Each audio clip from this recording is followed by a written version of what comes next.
Whether you're ordering wings for the game, whipping up a 7-layer dip, or ordering pizza, there's something about football that makes you want to eat.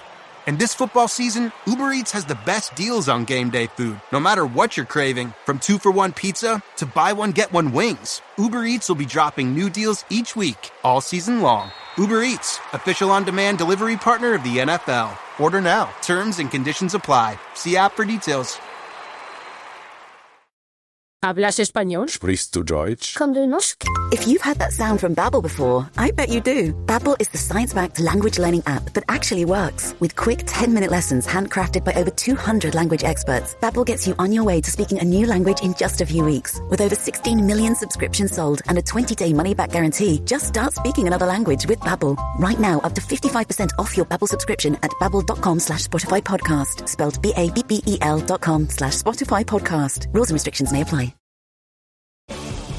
When it comes to towing, seeing is believing. That's why Chevy Truck's advanced camera technology offers up to 8 available cameras for 14 unique views, so you can focus on the view that really matters. Chevrolet, together let's drive. Learn more about Chevy Trucks at Chevy.com. Safety or driver assistance features are no substitute for the driver's responsibility to operate the vehicle in a safe manner. Read the Vehicle Owner's Manual for important feature limitations and information. Welcome back to another exciting edition of the Pointless Exercise Podcast. It's time to remember this crap with Mike Donahue. Mike, how are you? Good, Andy. Another day, another dollar. Or a couple beers. Today we're going to remember the long, illustrious Cubs career of David Bodie. Remember that time he hit the walk-off grand slam? Do I? And then remember the time he stepped on the baseball and separated his shoulder? Actually, we can't do it yet because he hasn't been cut. He's merely been sent back to Iowa. He probably will be back at some point. But I do recall he had another big homer around this time in a weekday afternoon game against Brad Boxberger. Yeah, and then one pitch later, right? So he tied it. Anthony Rizzo. Later, Anthony Rizzo walked it off. So he was a little clutchy. The Grand Slam is the one thing that, like, when people are doing long after we're gone, Andy, and there are 2 other assholes that are remembering, some real shitty seasons. Of course, this is part of the golden era, but it was still, decaying a little bit. It'll be a fun. Well, no, it'll be a fun season. Remember that? Well, it was 17, right? It would have been 18. Oh, it was that was the day. Yeah, because that was when Bodie was also the starting third baseman in a fucking playoff game. Oh. And the second baseman was Daniel Murphy, which showed me, oh my God, 2 years after the World Series, we've got Daniel Murphy and David Bodie in the starting infield of a coin flip game, which, like, that was probably more of a warning sign than I wanted to probably admit at the time. Well, and they had lost the day before, which forced them into the coin flip game. Yeah. Well, and they basically the whole month of September was that painful slog. I mean, luckily. They could not score a point. Well, they were still over 5. They weren't they didn't tank. No, but the Brewers wouldn't. Brewers had a shitty schedule, hotter than shit. Yeah.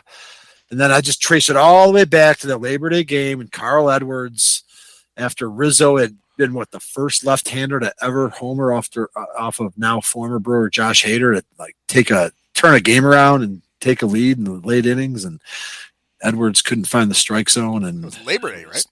Did you say Labor Day? Yeah, Labor Day. Yeah, I did. Yeah, that was the game where Chris Bryant decided he could get Lorenzo Cain on a double play instead of just throwing home. Yeah, I thought it was Yelich, but you're right, it was Cain.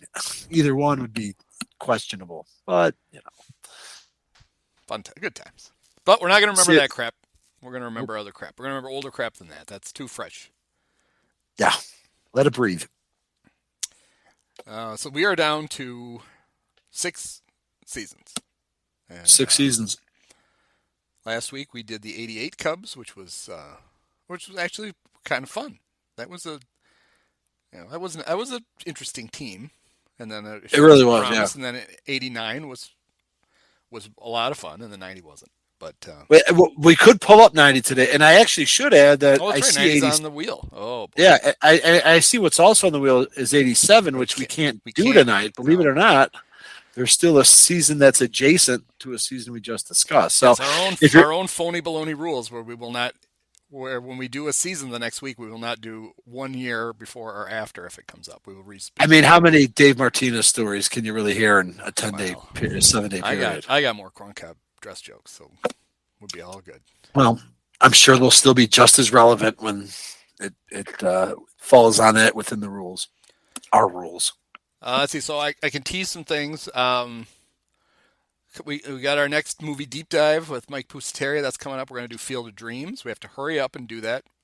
I don't know why we have to hurry up and do it before the game. I mean, maybe the game would be like, ooh, I wish there was a movie deep dive about this movie that they're reenacting, kind of with a bunch of AA players on two teams. But we're gonna try Oh my God, that game has gotten even so much worse. I didn't even realize that till. Oh yeah, the Reds are basically, it's basically a semi-pro team at this point. It was a dog when it was announced. It was unbelievably terrible. And then the baseball, they announced, famously in 2020 the Cubs and the Cardinals were going to play in London, and that got pandemiced out. In fact, I have a friend who her and her husband and their kids were going. They planned a whole European. It was just like Clark and the rest of the Griswolds. They were European vacation. They had to cancel that. So I have a feeling they'll try to go to this one. But it's like, hey, baseball, the Cubs are actively trying not to win. Don't reward them with these marquee games because they'll ruin them. But baseball's dumb. So, of course, you got to shove the Cubs in there. I believe our friend Oleg also had tickets to that game, or he was planning on going. So maybe he'll be a sucker next year. Didn't no one has seized his passport? He still can travel. You believe it or not, yeah, flying under the radar somehow.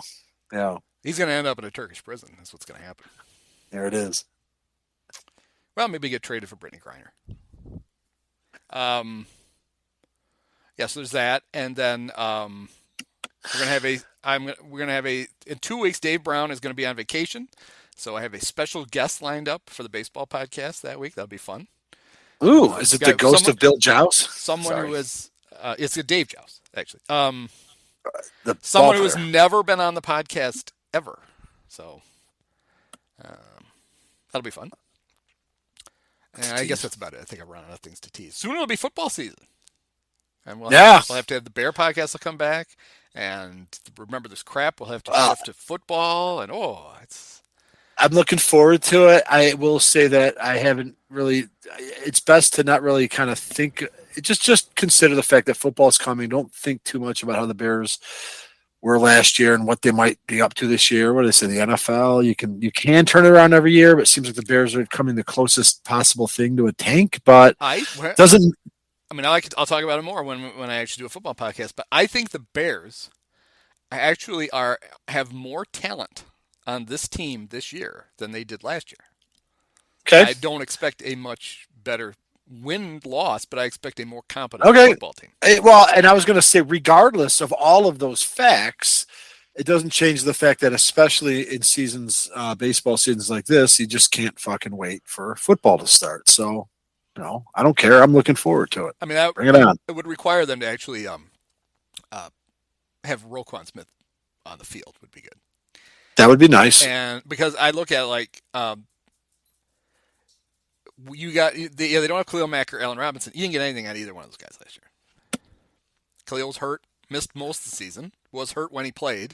And Robinson mystifyingly could not. Kind of wasn't, forgot he was there for a long time. Not to make this the Bears podcast, I remember going into the season thinking to myself, one more good year out of Robinson, and he may be the best receiver of my lifetime. Now we're going to put all of our hope in Darnell Mooney. Clock's ticking, Darnell. 5'9" Darnell Mooney. He's Johnny Morris size. So okay. Might as well. Yeah, that's not going to happen. Darnell's a nice player. Hope at some point he's going to need to be their number 2 wide receiver. But either way, I can't wait to watch. I don't want to let you know. There's one football observation that I want to make, and that's I know why they do it, but I find it super irritating that while the Bears are practicing, all you see are tweets of the writer standing on the sidelines, instant analysis of what's going on in practice. It's like, look, guys, you don't know what the fuck you're looking at. You really don't.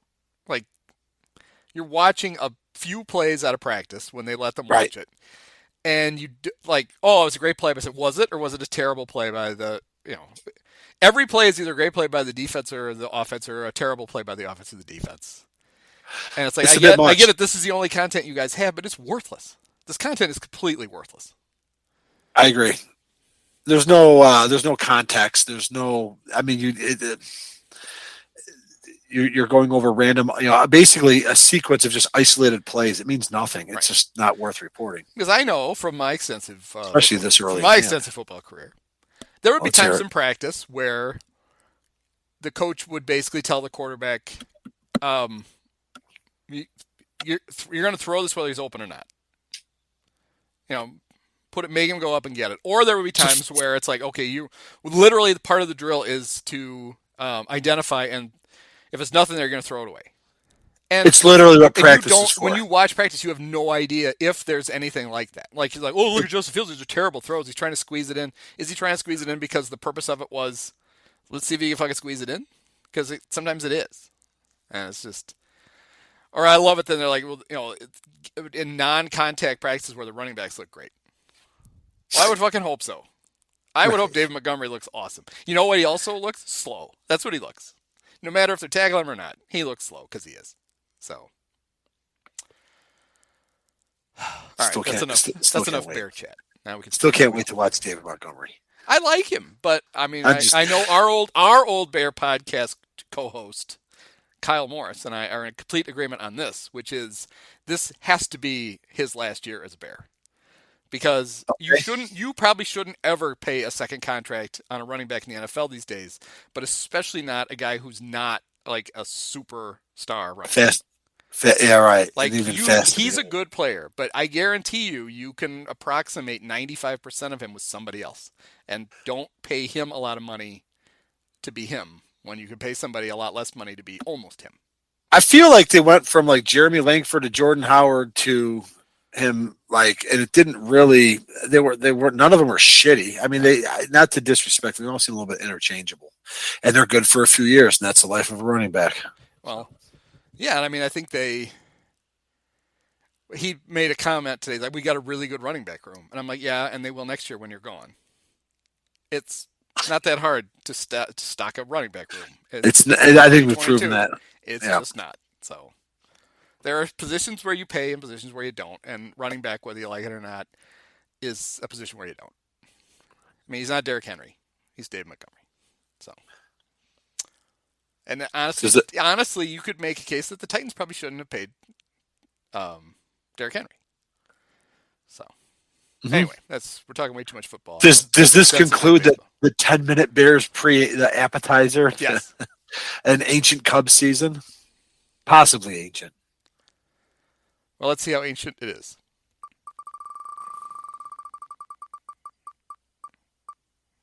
It won't be 87. No. All right, let's get this one out of the way.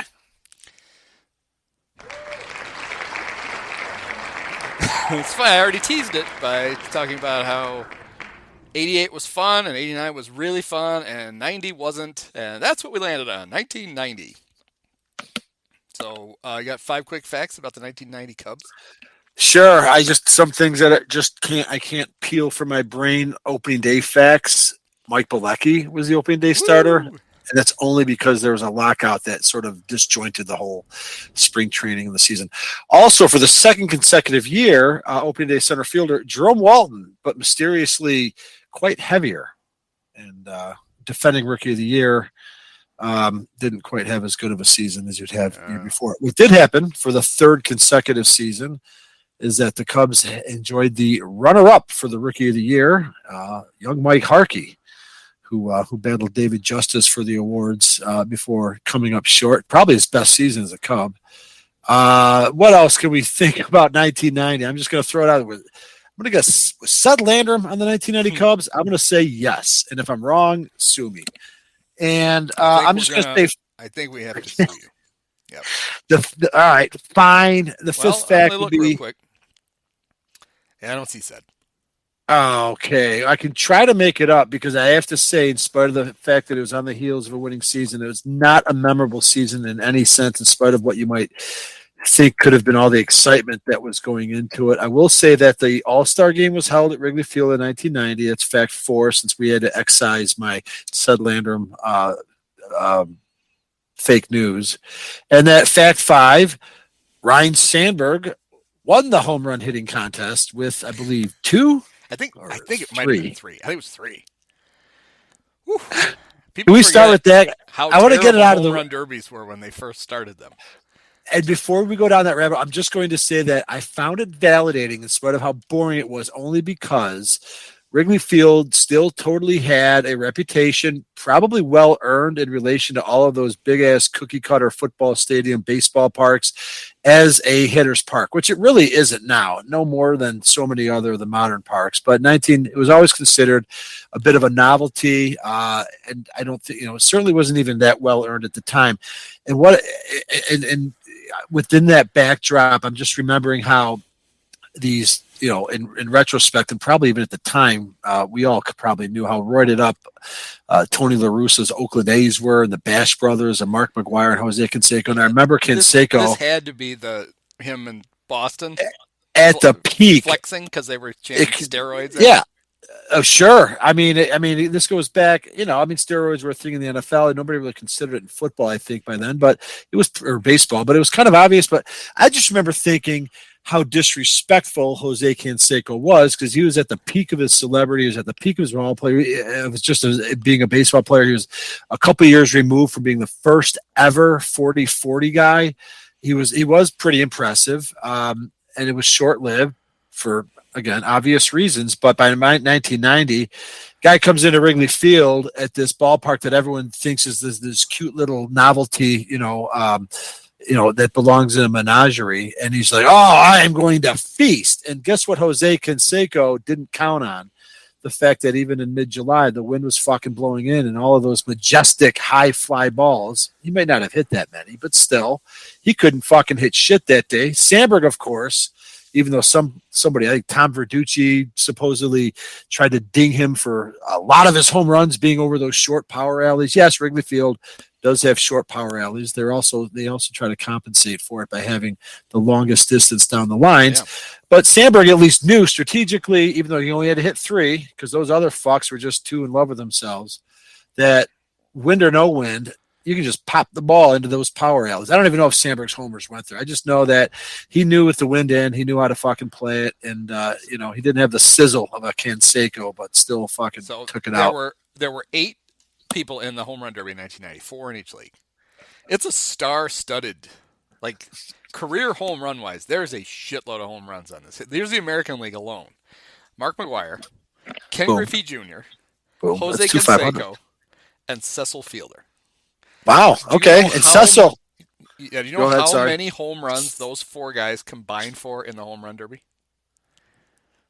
Is it fewer than 10? It's almost 2,000. Well, it's probably 1,800 career home runs, and the 4 of them hit. What did you guess? Fewer than 10? I was curious if it was a single digit or double digit. They combined to hit 1 home run. Wow. Mark McGwire hit 1 homer. Griffey hit none. Canseco hit none, and Cecil hit none. The National League team was Ryne Sandberg, Matt Williams, Bobby Bonilla, and Darryl Strawberry. And how many did they combine for? Well, at least 3. 4. Who hit the other? How many did Sandberg hit? Was 2? Sandberg hit 3. Matt Williams hit 1. That was it.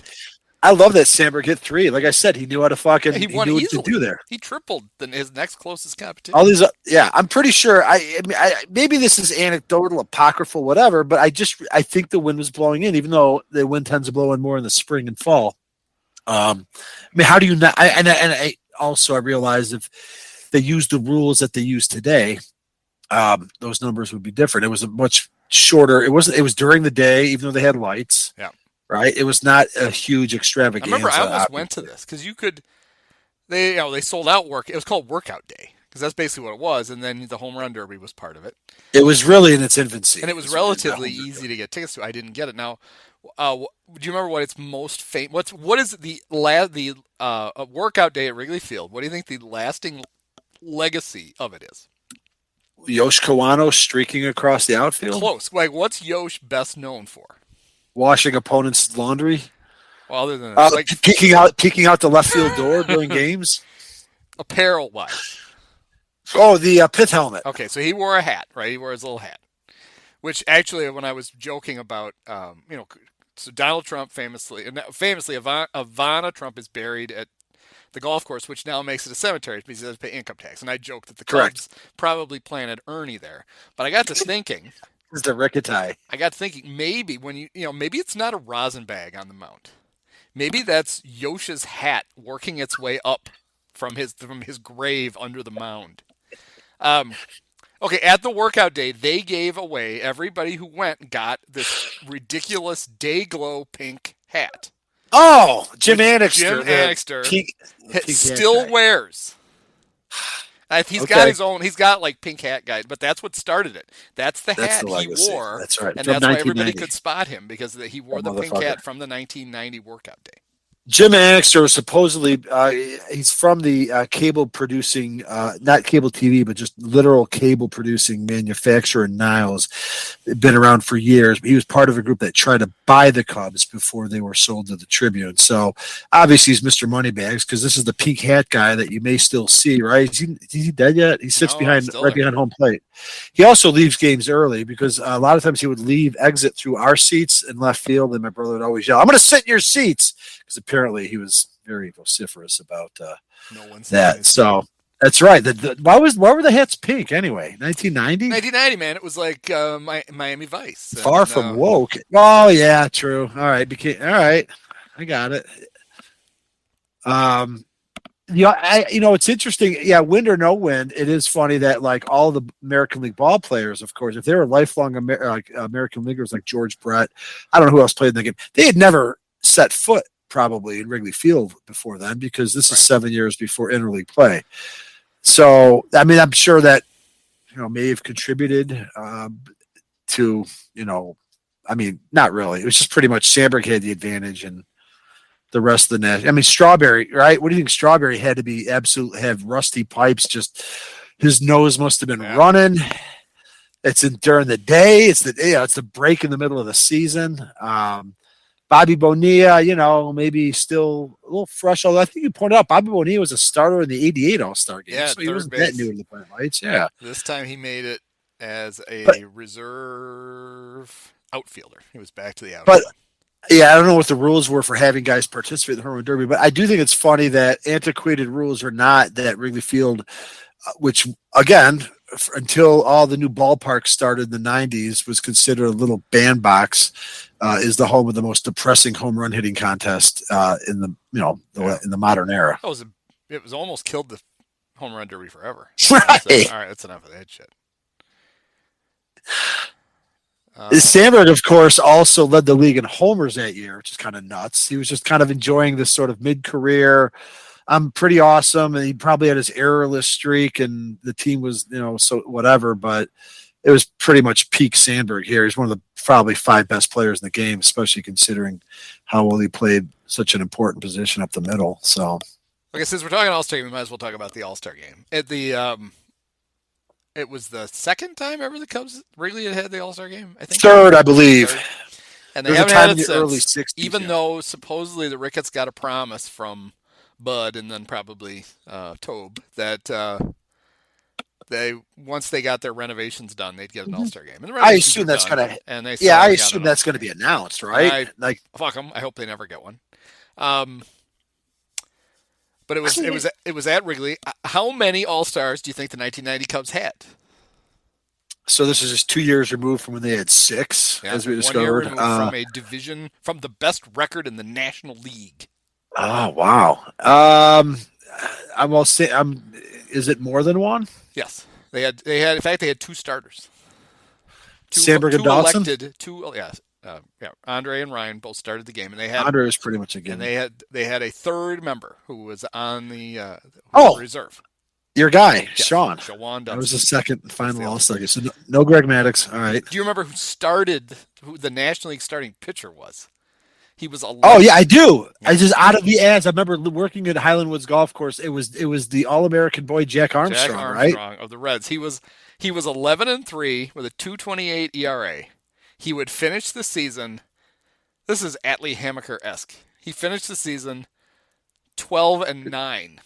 Good call. I don't know what his ERA in the second half. He was 1-6 in the second half with a 5.96 ERA.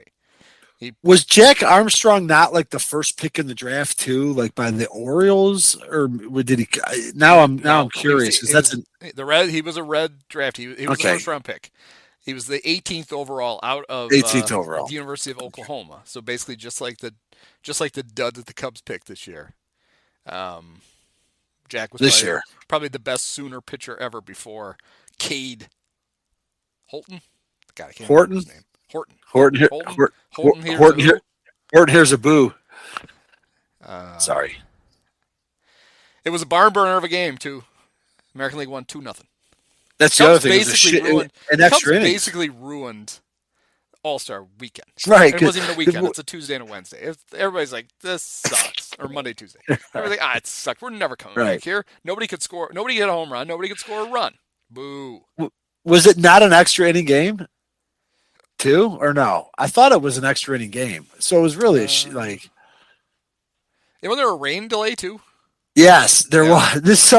Wow, what a hilarious! Yeah, it was 9-inning game, but there was a rain delay. Okay, so it was not an extra inning. It was delayed though. That's what I was thinking. Yeah, it ended late. I mean, it was in the summer. Not that I cared. Oh, beautiful night on the on the north side of Chicago. 68 degrees. The field condition soaked. Wow. 68 degrees in July. 71. I don't know how long. Everybody was there. How long was the rain delay? It was a hyped event. 69 fucking degrees at first pitch. That is like incredibly unseasonably cool in July. Jesus. Wow. A little longer than an hour. Yeah. It looks like it was before the game. Just miserable. So it just started an hour late. Oh, the game started late. Okay. Yeah, I remember I was working at the driving range. I always worked about 9 or 10. I got home and I'm like, oh, the game's still on. I think, yeah. Tim Raines didn't play in that All-Star game, did he? No, because he would have been in the White Sox. Never mind. Somehow I thought Tim Raines factored into that game, but he would not even have been in the American League. Was he refusing to slide so he wouldn't? No, that was a few years earlier. Remember? Right. We didn't really cover the Pittsburgh drug. Oh, we did, I think, reference that in 85. But, yeah, that was when that came out. Let's see. The National League bullpen had one, two. I don't know if you can count this third guy. Because he pitched for them in spring training, but never in a regular game. 3 relievers on the National League team would be Cubs, if you include the one guy who retired out of spring training. Never is the one guy who retired, would that be Dwayne Ward? No, it would be, no, but we count Rob Dibble. Didn't they cut him and then he quit? But Randy Myers and Dave Smith were both in the National League bullpen. Wow, there's some media. That's total 90s Cubs closers right there. This is where Fry was doing all his scouting. Well, Fry signed Smith, and then McPhail signed. So National League All-Stars who would play. Heim signed. Yeah. Sorry. Let's see. Benito Santiago. Future Cub. Let's see. That's it for the National League. American League, guys who would end up playing. Doug Jones. Man, all the great Cub closers were in this game. Dennis Eckersley. From the 90s. Eckersley, former. George Bell. Yep. He'd be a Cub the very next season. Yeah, that's it. Steve Sachs was the second baseman for the American League. For the White Sox? Got voted in Yankees. Oh. Wow. Steve Sachs. What was in Still could never hold Sandberg. So Sandberg's at his peak now. Here was Steve Sachs. He'd been okay in 89 and made the All-Star team. He hit 315 with a 364 on base. But in 90, he hit 260 with a 316 on base. He was bad. He played New York. Good old number 6 for the Yankees. Good old number 3 for the Dodgers. Yeah, well, good for Steve Sachs. So, yeah, that's pretty funny. The middle of the summer. I mean, we're maybe thinking it'll be a distraction. The Cubs are mediocre. I guess you should probably get back to the Cubs, but I'm glad that was a pretty. I never realized what a fucking downer. I kind of felt it when I watched it. It was like, wow, this game sucks. But then you combine it with the home run contest and the weather.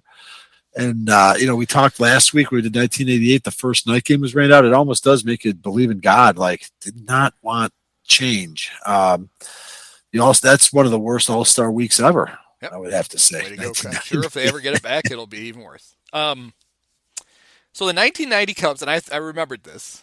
I mean, I was pretty sure that was the year. In 1990, the Cubs had a left-handed starting pitcher who made his major league debut. He had been drafted by the Cubs merely weeks before. He made 3 starts, no? Yep, 3 starts. Went 0-3. Yep. Blew out his arm. Never made it back to the big leagues. 100%. In fact, had I had my shit straight, I knew that. I would have brought that up as one of my 5 facts. But University ladies and gentlemen, of Arizona starting pitcher Lance Dixon. The and Cubs ruined him in like a month. Congratulations. Just for good measure, it's not spelled Dixon. No. Just for the hell, because that's where we got kicked with that draft pick. Another Jim Fry special. I mean, all right, maybe not a bad pick. Who's to know that he had a bad arm? But was that the Cubs' fault? Who knows? Who cares? So they figure the draft is in early June. He made his big league debut on August 9th. He pitched against the Cardinals, lost 3-1, 6 innings, gave up 3 runs and 8 hits. That's not a bad debut. I remember he pitched. He looked good in those 3 starts. Well, in 2 of them. Oh, okay. Well, he didn't really look good in the second, but he pitched 5 innings. He lost to the Astros in his next game. They lost 7-2. But then he pitched again against the Cardinals on August 18th, a game that the Cubs would lose 17-6. And Lance made 2 2/3, 6 hits, 5 earned runs, 2 walks, no strikeouts. And he would never be heard from again. And he literally walked off the diamond during an inning because it was 2/3. Yeah, never walked back. Yeah, that was interesting. It was like, maybe we'll have Lance Dixon next year. He pitched in the minors until 95, all for the Cubs. He made a grand total in 6 years of professional baseball, he made a grand total of 52 starts ever. Even in the minors? Yeah. Jesus. You'd like to, I know it's second guessing. It's funny because his numbers aren't bad. Like they're always good. These are his minor league numbers. He had his career minor league ERA of 2.95, 268 innings. He only gave up 203 hits. He struck out 301. Wow. He walked 113, which isn't great. That's a little higher than you want. It's almost 4 per 9, but it's not terrible. But he clearly just could never stay healthy enough. That's it. He made 18 starts in 91. Figured, all right, here he comes. He's back. But in 92, he made 1 start. In 93, he made 14, and then he never made more than 4 after that. So he just was never healthy. Poor Lance. Yeah, I mean, good old, scouting. Number 33? Yep, number 33. Nice, good memory. Scouting might not have been as advanced back then, but especially not for the Cubs. Well, right, especially Jim Fry, and not at this point, Fry's in his 3rd season, so we're like full on dismantling. Yeah, this is Dick Balderson as the scouting director now because Gordon Goldsberry has been fired. I think Goldsberry was only there 1 year too. I thought he was only there the first year, but yeah, it was getting ugly. And, we did have high hopes. I mean, while that's going on, Mike Harkey is the runner-up for Rookie of the Year, which was a Dallas Green pick. So, we're still getting prospects are pushing their way up. But just as quickly, Fry is just throwing down the salt. Yeah, Harkey was 12-6 with a 3.26 ERA and 27 starts. 2 complete games and a shutout. Yeah. Only struck out 94 guys in 173 innings. That's all right. Greggy, 15-15 with a 3.46 ERA. He struck out 144 guys in 237 innings. Nobody struck anybody out. Bilecki was 8-11. Sean Bosky was 5-6. Whew. I want to say, did Sean Bosky make his debut that year? I believe so. I think he threw a complete game. So not quite the full Pico because it wasn't a shutout. I might be wrong, so I'm going to quickly look it up. He had myself. a complete game that year. but not. Let's was look. not as, Let's see. I thought on his major league debut he went the distance. He did. But all right, in the there you go. 5-1, 9 innings, 5 hits, 1 run, 6 strikeouts. Did he give up a homer? Because that. Pitching in the Astrodome didn't he gave hurt. Up a home run. Who did he give up a home run to? Let's see. Was it the Beige? I hope it was the Beige. Could have been, and it could have been Bagwell. Still could have been like Jeff Lennon. Couldn't have been the Beige. He didn't play. It was Eric Anthony in the 3rd inning. Vaguely remember Eric Anthony, second baseman. Not to be confused with Eric Young, but I feel like he kind of looks like him. Anthony played for the Astros, the Mariners, the Reds, the Rockies, and the Dodgers. He had one decent. No, he didn't. He had no decent years. He was mostly a part-time player. Without looking, can you tell me who Sean Bosky was traded for? I've mentioned it before, I'm sure. Not that I expect you to remember it. The Evanston-born Kevin Foster. Oh, there you go. Yeah, we turned Sean Bosky into Kevin Foster. Who did they get Kevin Foster from? The Phillies. The Phillies. Oh yeah, still trading with the Phillies all the time. That's a auspicious debut for Sean. He pitched the Cubs. They were after that win. They were 18-19. So Ooh, on their way to nothing. Yeah, I think it's like for personal reasons that I cannot really recall too much about. Not that they weren't that good, but I think I was just distracted. I was 18, so I was like, I remember the '89 season. It was obviously huge. I just felt detached. Like there's not much I can. Well, then '90 Cubs were kind of aggressively mediocre. They were 77 and 85. Let's see, were they ever? They were the most games they were ever over 500 was on April 18th. They were 3 over. They were 16 under on July 14th. They had 2 winning months. They were 14 and 12 in July and 15 and 12 in August. They were just kind of there. The mediocre. They weren't bad. They weren't good. They were 39 and 42 on the road and 38 and 43, or 38 and 43 on the road and 39 and 42 at home.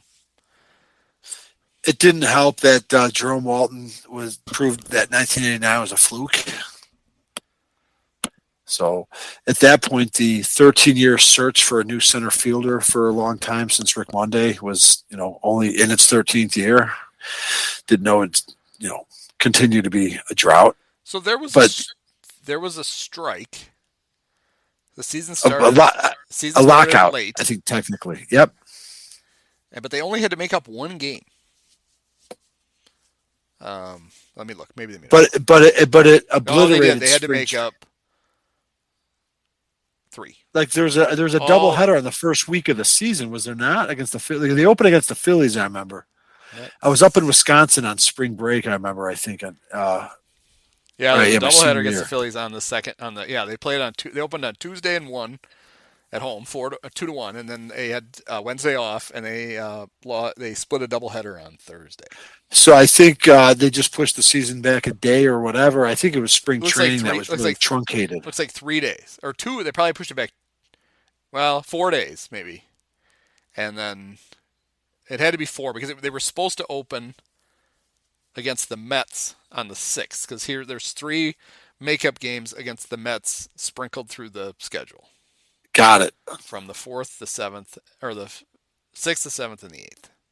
And let's see, how'd the Cubs do? They win them all? They lose them all? They lost that one. They lost. I'm wondering if it's... And they won that one. They were 1 and 2 in the makeups. It took them... The first one they made up in April. The last one they made up on September 24th. Okay. I feel like what happened was that the lockout really truncated the minor league. This is not right. The spring training schedule. I mean, okay, I got this figured out now. They missed the first 2 series of the season. Cubs were supposed to open in Philly. They made up that series at the end of the season. So the games that were supposed to be played April 3rd, 4th, and 5th were played on October 1st, 2nd, and 3rd. Got it. The second series of the year was supposed to be against the Mets. They sprinkled it. They made those up one at a time in 3 series 3 home series with the Mets. Is that right? They played the Mets 4 times at home. I guess the unbalanced schedule they did. Yeah. So it was not unbalanced yet. It was always pretty clear. You play your teams in your own division. If you played 162, you'd play your own division 18 times, 9 at home, 9 on the road, and then the other division 12 times, 6 and 6. That's how it would work out till 162, even as far back as they made up. Okay, they made up one game on an off day, April 16th, against the Mets. Then they went to New York. They probably all flew together for having fun. Then the Mets came back into town for a regular series in June, and the Mets came to town in September for a series. So the Mets were going to play 3 series in Wrigley. That's how it worked back then. You had to play 9 times on the road, so sometimes it'd be 3 3-game series, or it'd be a 3-game, a 4-game, and a 2-game. That's always how it worked. I'm being daft because they were in the same division, so that's why. The Mets were absolutely. But it is funny. You're right. I don't know what you stumbled across that allowed you to figure that out. It was not the game schedule, but you see just off the top last. That's pretty good because the last 3 games were on a Monday. The last series was on a Monday, Tuesday, Wednesday, which is bizarre. Ask me on any day in 19, I can tell you because just off the top of my head, don't have to look it up. Like 4th of July, they won against the Dodgers 5-3.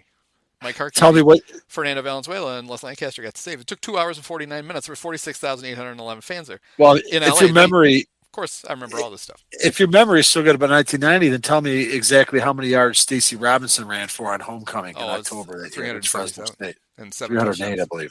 Against. But it is funny that in 1990 the season ended on a Wednesday, not a Sunday. It just one of those things, I guess. But it did, so that confirms they must have pushed the playoffs back 3 days. Yeah, the season got off to this weird start where, you're right. You're right. The Cubs won the first game. Am I wrong? Did Mike Bilecki? He did start, didn't get the win, but he shouldn't have been the starter. As good as he was, he had his career the year before. But Maddox was the ace. My guess is that they had a truncated spring training, which meant 2 things. Number one, Greg Maddux had to pitch as much as he could in Mesa just to be ready for when the season started. Number 2, Jerome Walton just did not have enough time to sweat off all that off-season celebration. Well, he had extra time to eat. Yeah, he got an extra exactly. He got an extra week to eat. This turned out great though for baseball because the total attendance in Philadelphia for the final 3 games of the season of 29,000 total. And I'm sure that's what it would have been had they opened the season like they were supposed to, when they would have had 50,000 fans just for the opener. So that worked. Right, they got screwed.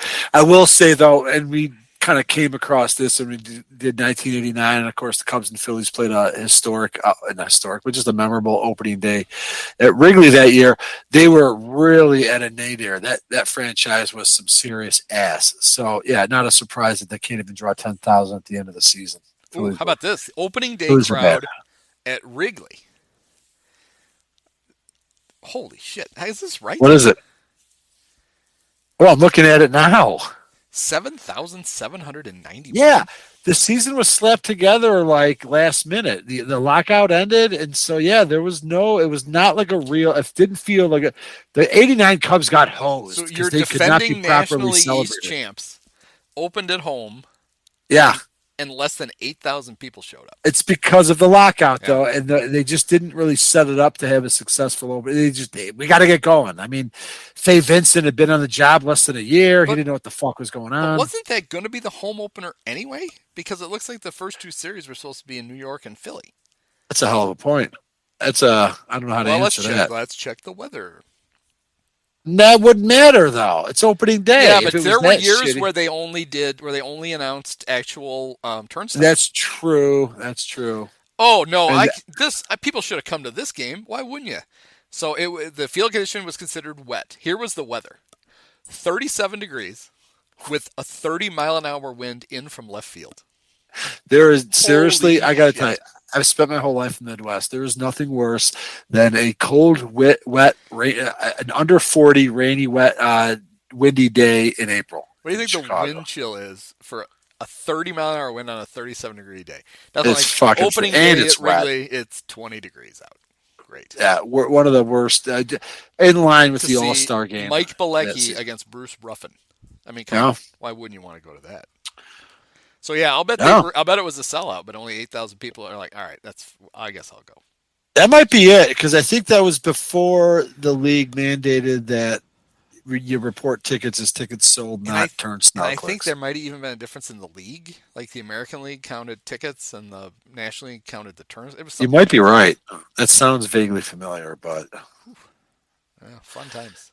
That's one hell of an opener, though. I think that would rank as one of the lamest openers ever. The Cubs won, though, so that takes some of the sting out of it. Yeah, Mitch Williams got the save. And Jerome actually was 2 for 4. Scored a run. So, yeah, the Cubs got off to a great start. They won 4 of their first 5 games. Got to that 3 over that they would never duplicate again. And then starting on April 19th, they lost 6 in a row and 8 out of 9, and fell 5.5 games behind somebody. 90. Well, this was the first of 3 consecutive Pittsburgh Pirate division winners. Oh, yeah, that's right. Bonds. Barry won his first MVP that year, I believe. Pittsburgh emerged. This was also the first year that baseball game of the week was now on CBS. So as you said, I think it was pre-podcast, you suggested that, Vince Scully's obituary had been written 20 years ago. I was thinking about when Vin died, I'm like, all those games of the week and stuff, when he was considered still working nationally till 95, I think it was on the radio, but the baseball went to CBS after 89. So that whole Bob Costas studio work and Vince Scully and Joe Garagiola, 89 was their last season. Yeah, because the All-Star game would have been Jack Buck and Tim McCarver, right? Didn't McCarver?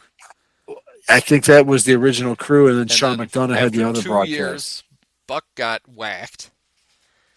I think that's right. And then Sean McDonough, and then they lost the package back to... Yeah, it was not a very inspired... it felt like a drop-off in that season. I remember tuning in. Then did we go to, remember the baseball network? No network wanted it, so they divvied it up among the networks, and you had to figure out who was going to have the game of the week, and then who was going to the playoff series were all goofy until Fox grabbed a stranglehold NBC in didn't 96. have the whole package, but Costas and Joe Morgan. I think that's right. I think there was this weird era from first CBS had it for 3 or 4 years. I think 1995 was the year where. Let's see, what year would that have been? 95 was when the playoffs were very stratified. I can tell you that. Yeah, because 95 is the... And then 96 was the first year of Fox. They had their first World Series that year.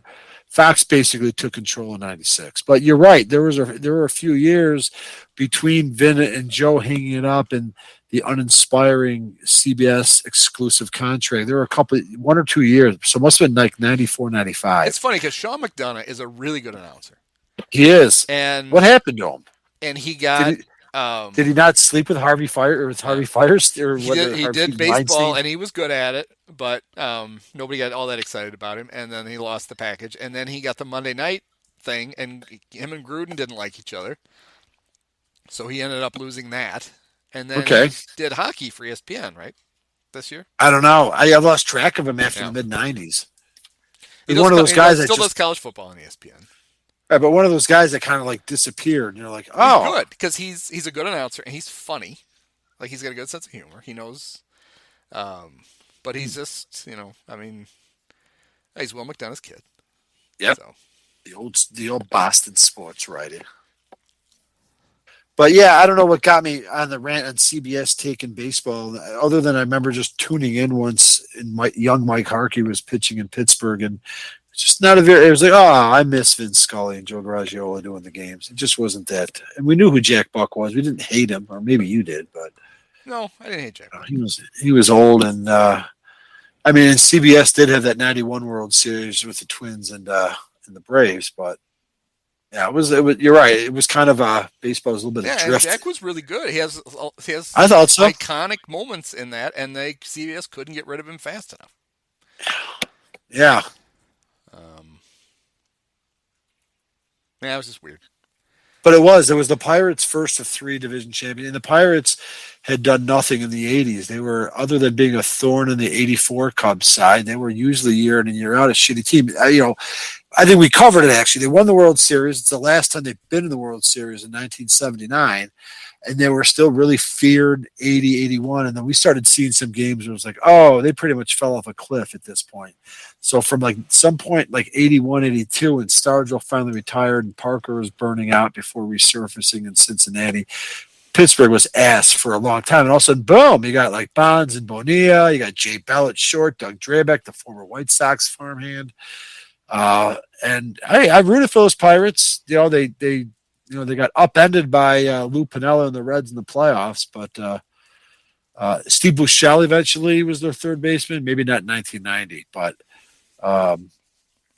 it was a new era in that division, because for years it was mostly the Mets. Cubs stole a couple divisions in 84, 89. The Expos were good. The Cardinals were good. Actually, they're all good except for the Pirates. And then all of a sudden, 1990, Pirates were good. Right. So the Cardinals won in 82, 85, 87. Mets in 86 and 88. The Phillies Expos in had 83. won at 81, right? Yep. They won, at least they won one of the That's halves. it. No, but they ended up they going to win the both? LCS. No, they had to beat the Phillies in the impromptu division. Oh, yeah, series. and the Phillies in 80 and 83. Yep. Yeah, everyone won at least 2. Pirates won none. Now, I guess it was somewhat evenly distributed because the Pirates did win it all in 79, but they were the one team that was not a factor till they were in 1990. And then Barry kept disappearing in the playoffs, and they kept, missing out their chance to get back to the series. But so one of my memories of the 90 Cubs was Cubs playing a day game in St. Louis, and WGN coming on the air and showing that before the game there was a little bit of an incident where Sean Dunston and Marvell Wynn were rolling around on the turf in front of the dugout punching each other. Nobody's really quite sure what happened, but and they actually showed it as a replay. They showed it. You think Marquee would show that? Fuck no. No. It's like a propaganda like network. Taylor would go down and be like, hey, you guys were hugging it out? Where are your parents? I want to interview them. Marvell. Marvell, is your mom here? No. How about Dad? No. All right. I think we discovered. Got anybody? Yeah, Marvell had been acquired for Calvin Schiraldi along with Luis Salazar the year before. And I always spell Marvell's name wrong because there's no second E in it. Marvell. Oh, 2 L's and that's it. Yep. I mean, I would have thought if you're going to spell Marvell, you'd have an E. Marvell was a huge pickup for the Cubs. He came in the Luis Salazar deal in 89, and he hit 188 for the 89 Cubs, and he hit 220. No, 204. Hit 204 for the 90 Cubs. And way to go, Marvell. Speaking of the shitty Pirates, I just remember Marvell as a rookie. I think in '83, he had like 500 at bats. He seemed like a promising player. He must have replaced Omar Moreno, but he was on the first of those shitty Pirates teams as an everyday center fielder. 243. Yeah. He stole 12 bases, and he only got caught 10 times. In 1984, he stole 24 bases, and he got caught 19 times. For Marvell's career, he stole 80 bases and got caught 58 times. Marvell, stop running. You're not helping anyone. No, but that's kind of par for the course back then, right? Yeah, they did. There was no hey, getting thrown out. No. Basically wipes out any advantage we're getting with you being successful. It was just like, yeah, I mean, Ricky got thrown out a lot. Vince Coleman got thrown. I mean, they stole a lot. They also got thrown out a lot. There was not a lot of thought into the analytics of stolen bases then, for sure. So the other half of that trade, Vance Law was gone. And Luis Salazar, he looked like he was 48 years old. He was only 34. He took over at third base full time, and he wasn't very good. But he would hang out for a few years. And in this, he was a Cub as late as 92. Let's just say Louis kept his eye on the prize. Right? What do you have? Like a detached retina, or what was it? What was his optical issue? As a coach, he got hit with a foul ball and lost his eye. Oh, it's not even in his head anymore. It's more than just an issue. Yes, right. It is in a in a jar in his trophy. Luis, would you like to play third base? Would I? Sorry. The other guy who played a considerable amount of time at third base was utility man. Here they just call him Kurt. Curtis Wilkerson. He was shortened it to Kurt, and it didn't help. He hit 220. So the Cubs were getting nothing out of third base again, which we were and then at the time. There's also the law of diminishing returns on the whole cursed Jamie Moyer, Rafael Palmeiro trade, which in the short term seemed it was fine because Mitch Williams was their closer, had a pretty good year, and they went to the playoffs. And then Williams was so bad in 1990 that he was actually not even on the roster on opening day in 1991, having been traded for Chuck McElroy. Are you saying this is bad? This was Mitch Williams' 1990 season. He was 1-8 with a 3.93 ERA. He saved 16 games. In 66 innings, he struck out 55, and he walked, hold on to your butts, 50. Wow. 55 strikeouts and 50 walks in 66 Couldn't throw a fucking innings. strike. He gave up 60 hits. That's 110 base runners in 66 innings. From your closer. Is that a 1.9 whip? Is that a 1.9 whip? So 1.7. This must be what caused my dad for years when he just basically swore off Don Zimmer. That it must have been during this season that Williams just kept getting his ears pinned back. And I remember my dad just getting absolutely frustrated and infuriated that Zimmer kept going to him, and when interviewed about it, just said, "Well, he's my closer." Yeah. Say, all right. Something along those lines. Working. And like, it kind of was like when my dad. It was the last straw with Don Zimmer and my dad. Don, of course, would hang on to the next May, but they kept putting a Mitch out there. So I don't know how many of those games when it comes to middling around. I don't remember. Again, I was not paying close attention. I just graduated high school. I was, whatever. I cannot recall. And now I'm curious. Like, were there a lot of games that Williams was just pissing away early, like Dave Smith would the next year when the Cubs would throw Williams over the side? In his first 4 appearances, he allowed. He struck out. You got to save on opening day now. He struck out. He was 4 for 4 in saves in his first 4 games. In 4 1/3 innings, he had only allowed 2 hits. He had walked 3, which wasn't great, but it wasn't terrible. For him, it's good. Struck out 4, so he was pitching well. And so that's probably Don just kept thinking of that. Let's see. For the rest of the season. And the year before. So from the 5th game of the season on, Mitch pitched 62 innings, 58 hits, 47 walks, 51 strikeouts. The opposing teams hit 245, 368, 405 against him. It's not great. They don't total up the blown saves, so I got to see. It was still a slightly different time where relievers may have pitched multiple innings. Like he pitched more than one inning quite a few times. Yeah, he only blew 4 saves, but those peripherals, he was not pitching well. It must have been even worse at the end of the year. So no, he didn't. So he didn't pitch. He's not the reason like Dave Smith would be the next year. We could almost point to Dave Smith and saying, "You fucker, you blew those early games." It's not like that. It's not like he railroaded the season early. In fact, it looks like a lot of his shitty performances were in September when they were out of it, and then also made Jim Fry conclude that I got to trade this guy. That I just acquired and traded Rafael Palmeiro and Jamie Moyer for like 10 months ago or 20 months ago. Yeah, let's see his splits. Yeah, he didn't allow an earned run in April in 12 innings. Yeah, he got off to a great start. He had a 4.11 ERA in May.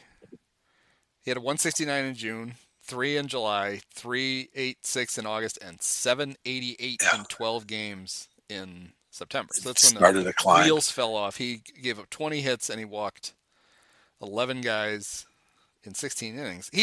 A lot of walks, though, even when he was not giving up runs. Just a lot of walks. Oof. And amazingly, then, he himself would bounce. I don't know if you call it bounce back, because coming up in the Rangers organization, he was a prospect because he did throw so hard. And he was the centerpiece, really, right, for the Cubs when they got him, and he delivered. And then he was wild, and then Jim Fry gives up on him right away, right, and signs Dave Smith, who's older and doesn't throw as hard, and that happened. But Williams, of course, became a very effective reliever again with the Phillies until he got bashed over the head by the aforementioned Joe Carter. Yeah. 93, but he ended up, that wasn't the end of Mitch Williams' career in 1990. The Cubs only got fucking scraps. Chuck McElroy and Bob Scanlon. I just referred to you as scraps, but it was a pretty good deal for Philadelphia to pick him up for that. Yeah, his first year in Philly, he was 12-5 with a 234 and 30 saves. Is that 92? In 91. 92, he saved 29 games. And then in 93, he saved 43. Yeah. And what I remember about 93, I mean, obviously you remember the home run that he gave up. Candy Maldonado? Right. You remember Kurt Schilling would come out of the game and then do fucking Kurt Schilling shit where he would sit on the bench with a towel over his head like he was hyperventilating because Mitch was going to blow his game. Being a fucking bitch. What a fucking asshole. Right, what a drama queen. It's all about me. I'm in the dugout. There's the camera. Yeah, kind of showing up his teammate.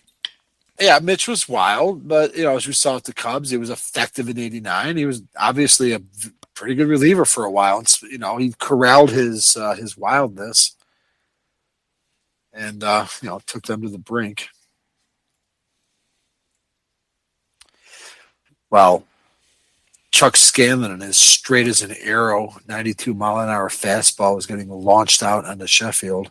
So while Mitch was struggling, Paul Athenmacher went 7-2 with a 2.80 ERA, and he got 10 saves. Trying to pick up some of the slack. Very useful. Lester Lacknaster got 6 saves, and Bill Long 6 wins and 5 saves. Bill who? Long? I remember Bill Long. He's a former White Sox. Long, yeah, vaguely. I think he was a veteran, right? Was he in his 30s? This guy, Yeah, Bill Long? He was 30. American League guy. How did they get him? They got him. He was traded to the Cubs during the season, on April 30th, for Frank Campos. Oh, great. I got nothing. He was, though, in 84, he was traded with Ozzie Guillen, Tim Lawler, Padres, and the aforementioned Luis Salazar to the White Sox. Part of the Padres trade. For That's Kevin, right. Kevin Kristen, Todd Simmons, and Dewey Lamar Hoyt. The man who reminded, what was the fucking Twitter moron who got all pissy at me? Oh, God, I can't remember. I don't remember who we compared Lamar Hoyt to, but it was dumb. And he's like, it was like 1983, Lamar Hoyt came out of nowhere. And I'm like, all right, well, in 82, he won 19 games. So did he really come out of nowhere? I did see where your favorite score producer of the afternoon, the hipster with the beard, said... Oh, yeah, the guy who's... my whole personality is I have a beard. Yes. Right. Would Dylan Cease be the first Cy Young Award winner to not appear in the All-Star game? People had a list as long as their fucking arm. Like Lamar Hoyt, he wouldn't even be the first one on his team. Yeah. Coincidentally, Lamar Hoyt did start the All-Star game for the Padres in 84. Well, and Sandberg's first All-Star game. Or 85. It was 85. Both Cy Young winners last year didn't pitch in the All-Star game? Yeah, I mean, it's just... the list was so long. It's like, I'm glad you work in sports radio. He's like if the Bespoke Post was a person, that would be Shane. Right. Bieber, so. Right. But wow, yeah, that's... Bill Long goes all the way back to that Ozzie Guillen trade with the White Sox. That's something. Oh, yeah, I know what I was going to say.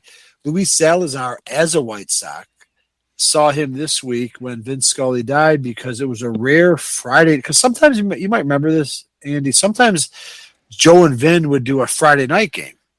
Or, it wasn't always Saturday afternoon. Well, we covered the Cubs' first official night game, which was on a Tuesday or Wednesday on August 9th that NBC covered. But there were sometimes Friday night games. There was a Sox-Yankees Friday night game, the game in which Bobby Meacham and a coked-up Dale Berra got tagged out on the same play. Right. But the play started when the ball was hit over Luis Salazar, inexplicably, I believe, playing center field, and just took the worst route possible to initiate that whole play. That play is reenacted in the movie Major League.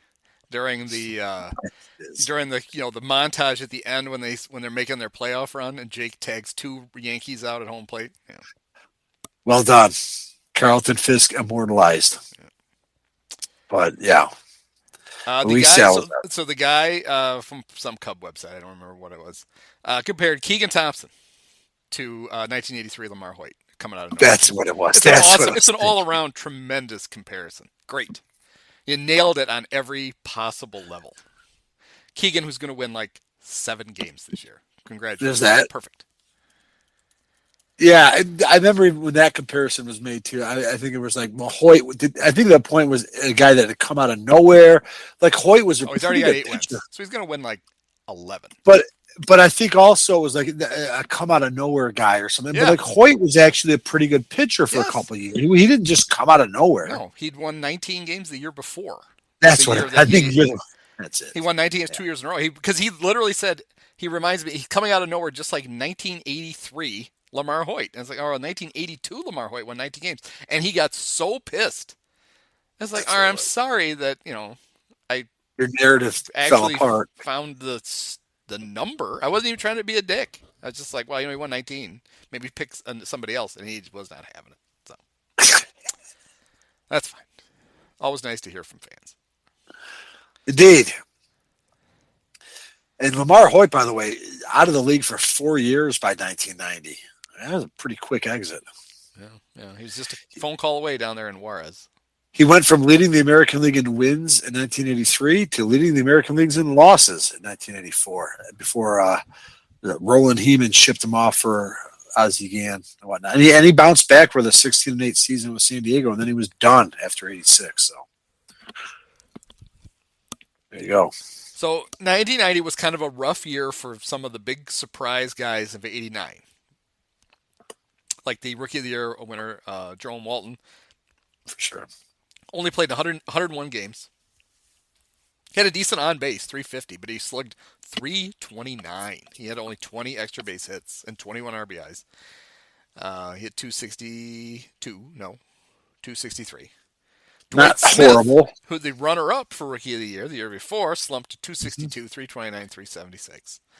Okay. Former Little League World Series hero, Gary, Indiana native, and future manager of the Pirates and Mariners, Lloyd McClendon, hit 159 for the 90 Cubs.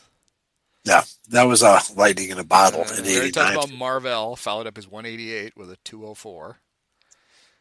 Damon Berryhill, another injury-plagued season. Never played. Because I noticed Girardi's listed as the catcher. Played only 17 games. He hit 189. Yeah, because 17 games, so he was hurt from the end of 89. So here were the Cubs. The Cubs' 3 catchers that year. Joe Girardi hit 270 with a 300 on base and a 344 slug. One homer. Pretty good year for Joe. 38 RBIs. One homer. 447 plate appearances and one homer. Walked 17 times and 419 at bats. He was by far the best of the bunch because Berryhill hit 189, 254, 320, and Rick Rona, 172, 226, 172. Actually, they had somebody else had to catch because that's not enough games.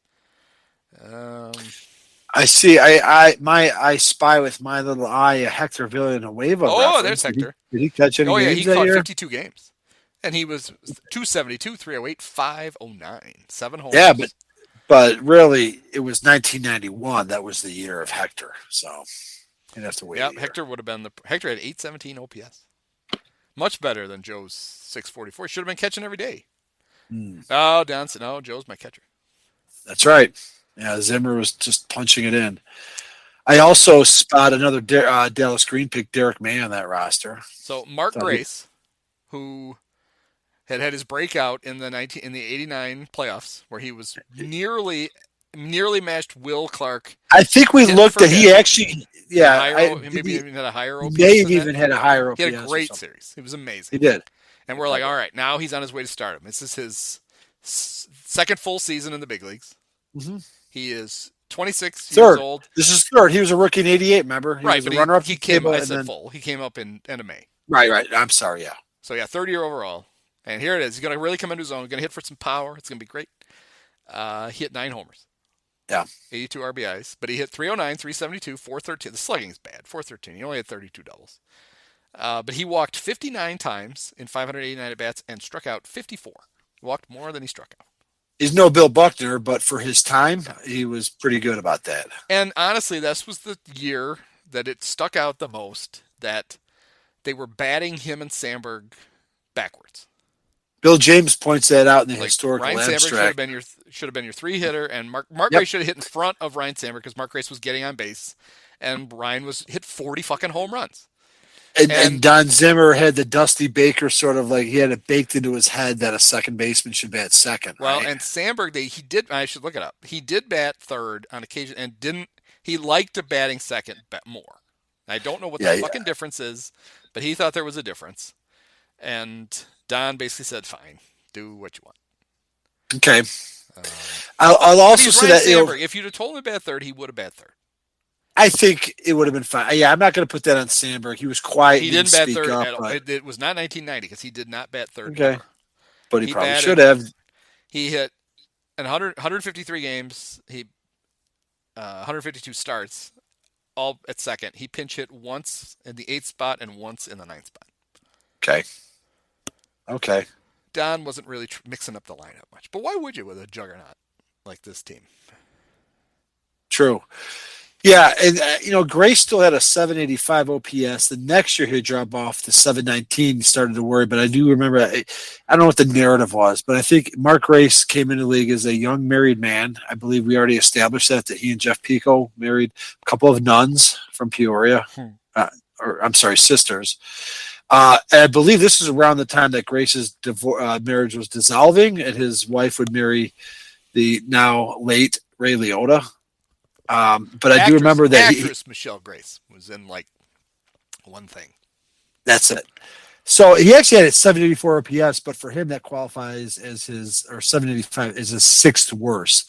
And the 91 with his 719 was really his worst outside of his final season in 03. So yeah, Mark Grace was going through a bit of I think halfway through the season, kind of starting a little bit of a lull, and then he'd bounce back in 92 and become the above average first baseman that we generally adored. But, but still kind of another guy that dropped off a little bit. You mentioned Walt, you mentioned Dwight Smith, God knows Lloyd McClendon, but we didn't think of him as a prospect. He'd been around for a while. Grace too. I mean, Sandberg and Dawson were still bringing it, but, not a very inspiring team overall. So according to IMDb, and it's never wrong, Michelle Grace is credited with being in 3 movies. The first of which that she's credited with, it's a HBO TV movie called The Rat Pack. I remember that. That was Ray Liotta was in it. He played. Did he play Sinatra? Ray Liotta played Frank Sinatra. Joe Mantegna played Dean Martin. Don Cheadle played Sammy Davis Jr. Yeah. Angus McFadden.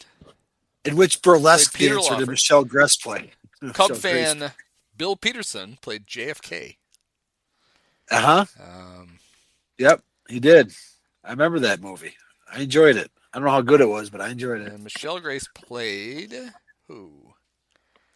Judith Campbell. Judy Campbell, whoever that is. I don't know how that popped in my head. JFK's mistress, right? Oh, there you go. Wow. Good for Michelle Grace. She was also in a movie called A Rumor of Angels. She played Lillian Newmar. You'd be surprised Ray Liotta also starred in that. I wonder how she's getting these roles. And then she was in a TV movie. This was a real stretch for her. She was in a TV movie called Baseball Wives. Made for a reality show by chance, or she wasn't a baseball wife for long. She ditched the handsome Mark Grace for the handsome Ray Liotta early in Grace's career. Yeah. Was she married to Liotta at the end, or when he died? No, she stand to reap any of that estate? I have a hunch that they were. He was on wife number. Right. Many more than that. Right. I'm tired of dating a ball player. I want something stable. He was unmarried at his death. He only married once. He was married to Michelle Grace from 1997 to 2004. Interesting. So maybe she did get something. Yeah. Especially if they had kids, obviously. I don't think Grace did not have kids with he was just a young kid. I mean, everybody, I think everybody pretty much liked Mark Gray. His only child was a daughter named Carson, Karsen, and it is Michelle Grace's daughter. Okay. Well, there you go. Not Michelle Grace, Michelle Leota. I don't know if she ever changed her name. Okay. I believe she stuck maybe her agent. Michelle Grace is a good actress name, even though she wasn't a good actress and she wasn't ever in anything. But she did play Judith Campbell in JFK. I did not know. I don't know how that sprung into my head. I was trying to make a joke about some non-speaking role, but that's probably a speaking role. It's because Judith Campbell is supposedly JFK's mistress. So there you go. So after a very bad injury-plagued NLCS, Andre Dawson in 1990 bounced back. He played in 147 games. He hit .310, 358 on base, 353 slug. He hit 27 homers, drove in 100 runs. Only struck out 65 times. He had a good year. Wow. And how old was he that year? 35. Damn. Is that his last? No. He was a Cub through 91. He was there again in 91. That was his last good year. Yeah, 91. And I thought, oh, really? Okay. Well, no, I thought he did 91, okay in Boston his in counting numbers are good. 31 homers, 104 RBIs, but he had 272 with his everything dropped off. 272, 302, 488. But he still hit 31 homers. He was still slightly productive with Boston the next year? No. He hit 22 homers for the 92 Cubs. Boston in 93. He went to Boston in 93, and he was 461 at bats, 13 homers, 67 RBIs. He hit 273. 94, 240. Then he played his last 2 years with the Marlins, where he was. I went to Andre Dawson. I believe the aforementioned Oleg was with me. I took my dad out to the bleachers. We were in the first row in right field, and Andre, he was setting up his retirement. He was going to go home to the Marlins, and then he kind of did a walk around the warning track. It was pretty cool. Well, he had to go to mortician school or whatever. Probably a good one down there in Florida. It was pretty much just the Dawson and Sandberg show. Now that I revisit 1990, that was pretty much all that was going on. Yeah, that's all we had to root for. Dunston 262, but only 283 on base. He hit 17 over 66 RBIs. Was that another precipitous Sean second half downfall because he was an all-star? Probably. Let's see. But he was starting to really lose ground on Barry Larkin. Those comps are beginning to look increasingly ridiculous. Let's see. But Sean he was an at the all-star. All-Star break. Why did this jump on me here? Nothing like.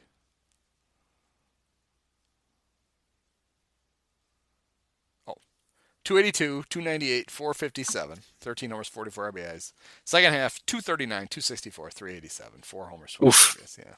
No. He always was good one half or the other, never both.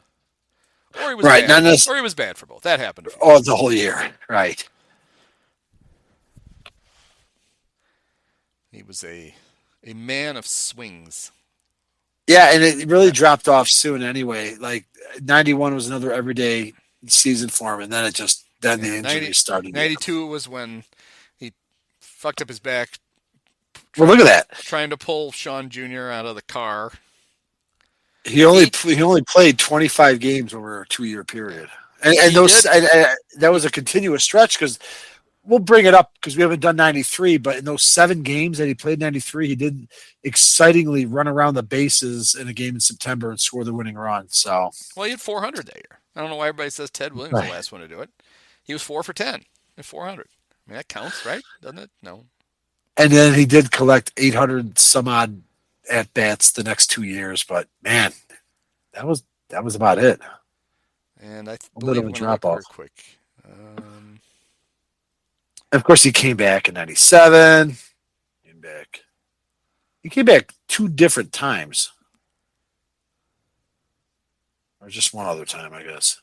Kept going to the Giants. Ended up having a nice career. A little bit like we said, a little bit like Corey Patterson. The guy had a nice career, but man, the expectations are so much higher. But he was an all-star in 1990, so. And I'm looking this up. I believe that had the Giants not blown.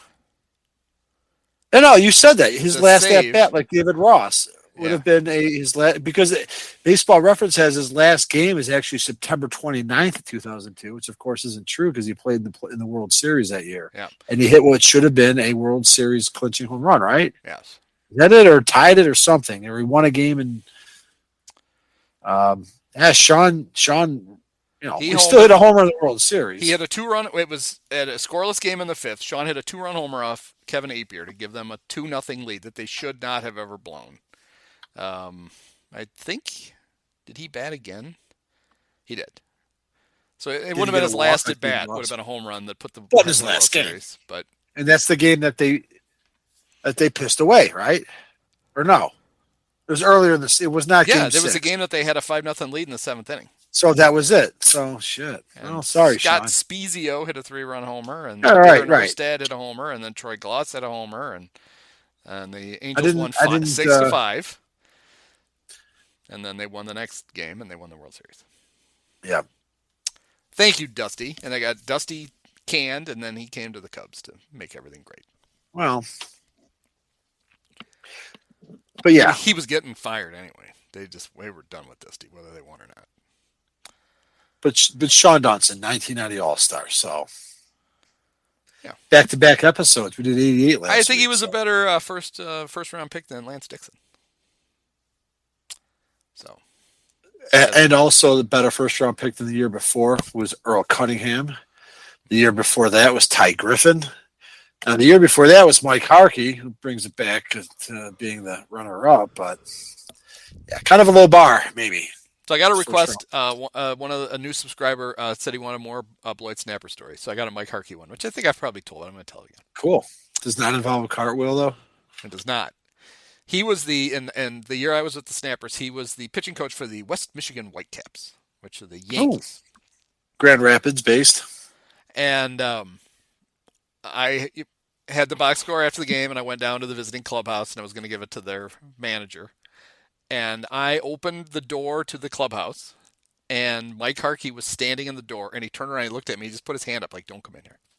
And I could see over his shoulder, 2 of the Whitecaps were just beating the shit out of each other in the clubhouse.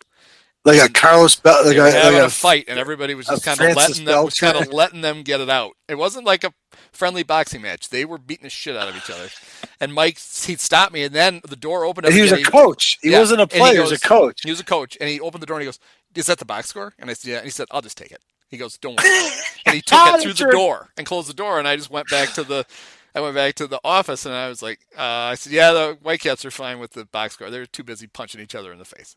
So that is your encounter with 1990 National League Rookie of the Year runner-up, yep.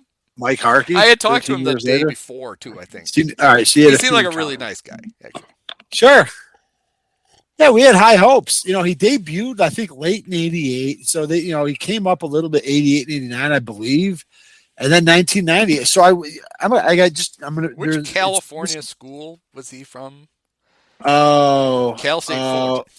Okay. But I guess the 4th overall pick. Because I've already confessed to, because the 86 Cubs were ass. Oh, he was picked right behind a future teammate of his. Future teammate on the Cubs? Yeah. Who? Willie Banks. Oh, traded 1994 big Larry Himes acquisition. Willie Banks. And took a no-hitter into the 6th inning on Memorial Day in 94. So do you remember who the first pick in the 87 draft was? First pick in the 87 draft? Yeah, the draft that Mike Harkey went to the Cubs. He's BJ Surhoff? A little better than Mike Harkey. Was it Walt Weiss? It was, I'm going to get his full name right. Is it listed? A guy by the name of George Kenneth Griffey, Jr. Oh, that's the 87 draft. Nice. How would you like to be? Now I'm going to do some research here. Remember, we determined that that was still a time when they were alternating first picks between the American National. They've done that until recently, I thought. So I want to see if this team that picked second actually should have picked first, and if they did, how everyone's fortunes would have changed. Who was the second pick anyway? It was the aforementioned Pirates of Pittsburgh. In 1980, Wait a minute. Oh, 86. The 86 Pirates were 64, 98, and 0. Is it Jeff King? The Mark Merchant. That's who they got. Jesus. Wait, so Harkey was the 86 draft. I would have thought it was 86. It wouldn't have mattered. By one game, the Mariners would have had the overall pick anyway. They were 67, 95, and 0. But if it had somehow been reversed, you would have had Barry Bonds and Ken Griffey Jr. on the same team. Wow. And that's the 87 draft, right? Yep. Okay. But you wouldn't have had it anyway because even had the Pirates only won 59 games. The Mariners were playing first. Right. Which is stupid, but that's how it was. But that would have been Mike Harkey. No, I was wrong. They were 64, 98, and 0, which I'm sure people are like, you just said it. The Pirates should have picked number 1 overall. Junior and Bonds should have been on the team, same team together.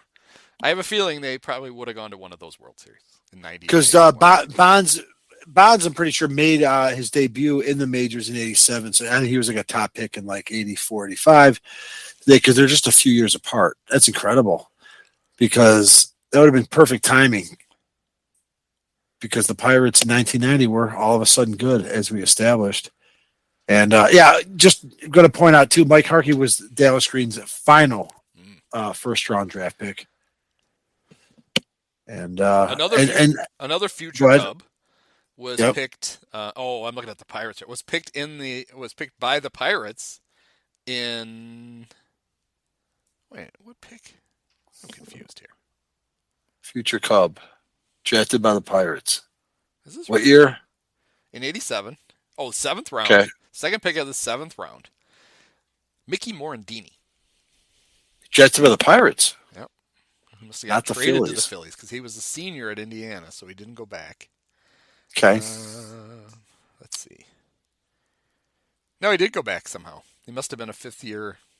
He got picked in the 7th round by the Pirates. He went back, and he got picked in the 5th round by the Phillies. Got it. And then got traded to the Cubs for Doug Glanville. What's funny is that when we've done like 89, 88, 91, even 90, like I can remember several games I've gone to and I've linked to them. There's only one game, speaking of Mike Harkey, that I can even remember being at, and I know I went to more games in 1990. I was 18. I don't know what was going on, but I only remember this because I was offered seats to there were 4 rows behind the first base dugout. And my buddy Dave and I, we took the bus. We took the L from River Road and then took the bus. And Mike Harkey, I want to say, it was right before school started. I think I found it August 17th, 1990. And this was a great FU to the guy who would finish ahead of him. I want to make sure. Yep, that was the game I was at. Probably the closest I ever sat, at least at Wrigley Field, to the action. And it was on this day where Mike Harkey threw, I don't know if this is his only shutout of the year, but I was there. He outdueled John Smoltz to go 12-5. And in the opposing team's lineup that day was the guy that would unfairly take home the Rookie of the Year award ahead of him, David Justice, who had over 3 that day, I might add. So it's the only game I can remember being at 1990, even though I know I was at a few more. The 87 first round, if you include the comp picks, 2 Hall of Famers. So far. Probably, I think so. You probably can put so far to bed. I don't Griffey, Jim Thome. The second pick of the second round went to the Houston Astros. Beige. It was the Beige. Drafted out of Seton Hall University. Okay. Let's see. Other notables. Guys picked after the Cubs. The next pick, Jack McDowell.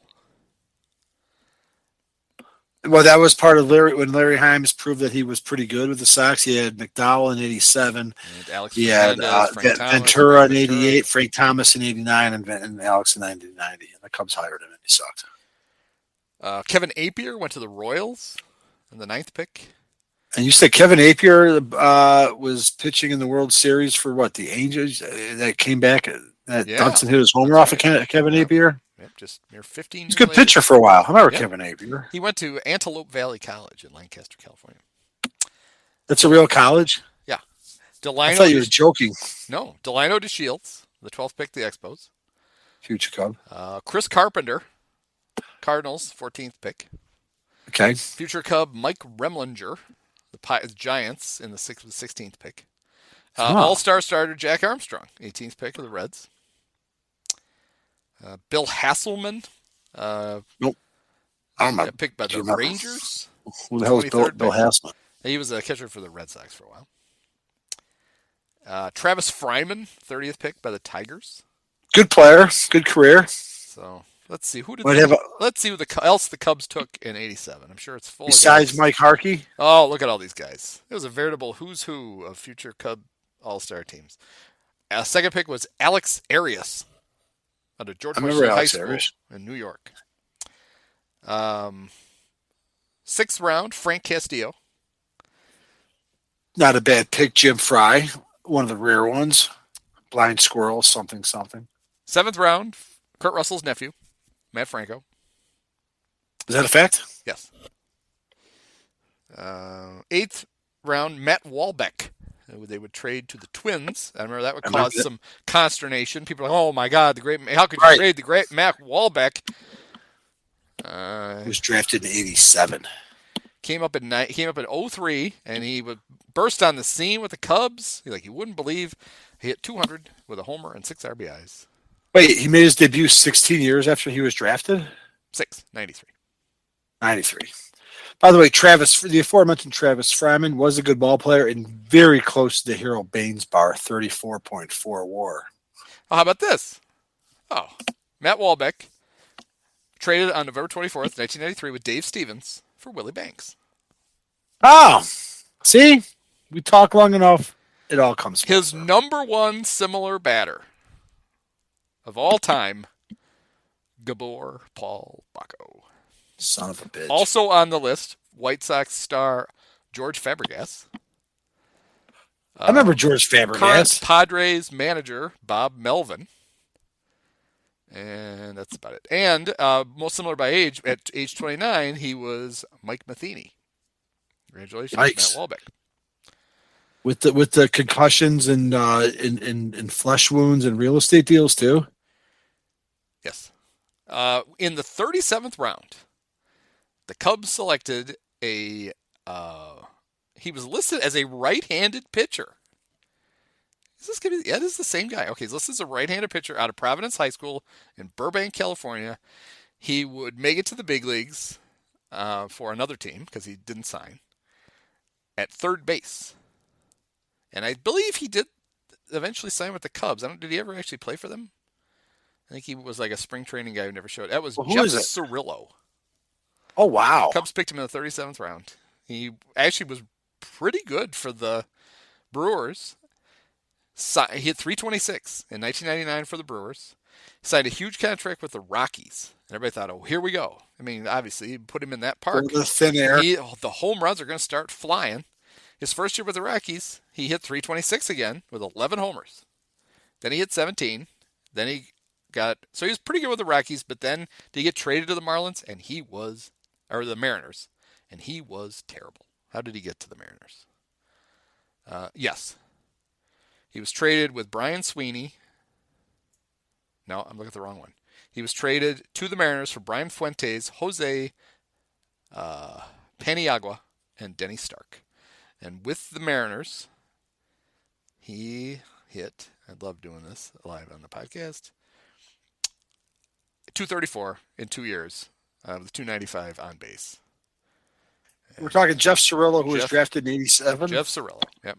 You also mentioned two-time All-Star, led the league one time in one category, grounded into 26 double plays in 1998. Nice. But you also mentioned Jose Paniagua, one of my favorite Jose Bread and Water. Translatable, Joey Bread and Water. Sorry. Joey Bread and Water. Sorry. Oh, I should have stepped all over your thing. Joey Bread and Water. That's it. There's a lot of nothing in this draft for the Cubs. A lot of guys who never made it anywhere. But, try not to besmirch Dallas Green. The 1987 prospect perverts, though, I'm sure we're all over that draft. But let's see what else we got here from 1990. It's a very exciting year. This was not the year that Don Granesco and Don Zimmer got into it. That would be 91. So yep, Zimmer survived the entire season. I did go on a quick rant about this game that I saw on August 17th or whatever, and I just wanted to point out that the leadoff hitter for the Braves on August 17th, 1990, when I saw Mike Harkey throw a shutout as a rookie, was ODB McDowell. Oh, just yes. wanted to throw that out there. Loved ODB McDowell.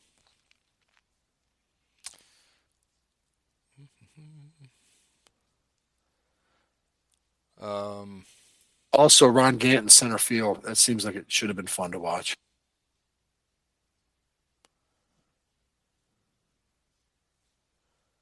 Where did I just see?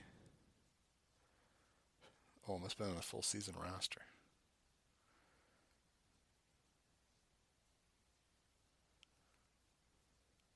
Why is he not? This would have been the end of the road, but I don't see him on the stats here. He's got to be somewhere. There he is. For one, Rick Sutcliffe. Sut would go one more year, too, into 91. And then he actually had a good year with Baltimore in 92. You're right. He only pitched 5 times in 90. He came back. He made 18 starts in 91. I was thinking that was it.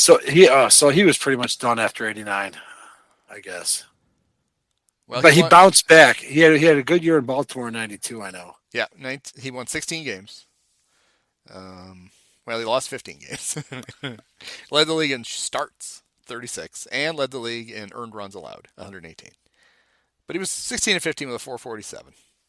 Then he won 10 games with them in 93. Then he went to the Cardinals. He went 6 and 4 with a 652, and that was it. But he beat the Cubs in 94 as a member of the Cardinals. I know that. He did. I'm sure he was in tip-top shape. Right. Let's see. He didn't. Was he pitching out of the bullpen? He didn't have an bat, which makes it 95. No, 5 starts. Well, only 7 games. So he had 2 seasons that were like dogs, like 80. So we talked about it. Well, yeah, because he was a good hitting pitcher. He's not going to get denied a chance to hit. There it is. Well, this is a bad sign. You pitch in 5, you make 5 starts, and you have 5 at bats for the season. Yeah. 5 plate appearances or at bats? 8 plate appearances. He had 2 walks and a sack. Just 1 sack. He walked twice. He knew he was struggling. Struck out twice. Should mention that Dalton Varsho's dad was on the 1990 Cubs. Good old number 24. Was he named after Darren Dalton? Yes. Jeez.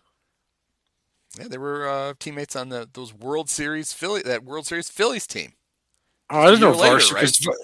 I didn't know Varsho was in 93 Philly. I knew that he was quickly, right after 1990. Actually, yeah, because 91 he was already on the Pirates. Because he was a Red in 93.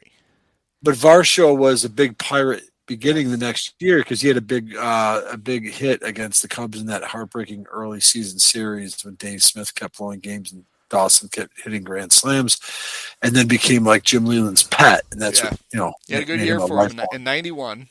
He had 273, 344, 417, and limited play, 187 at bats. Shouldn't have let him go, guys. But that was once again Jim Fry, another guy, by the way, Gary Varsho. 92. Drafted by Dallas Green.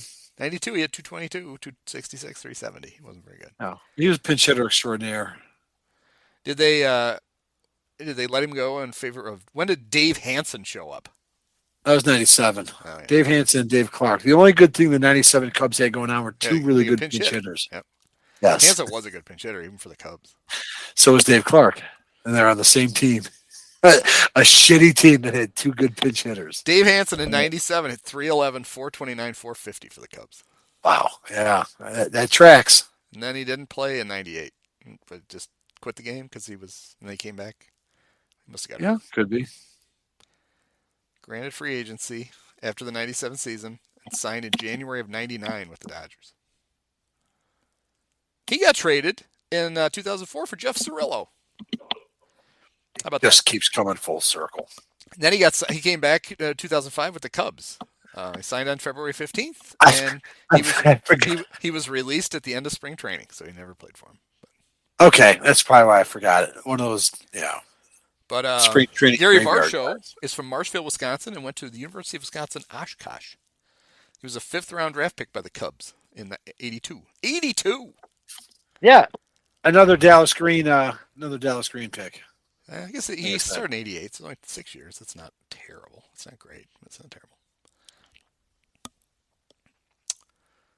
Let's see. Jeff Pico was still around.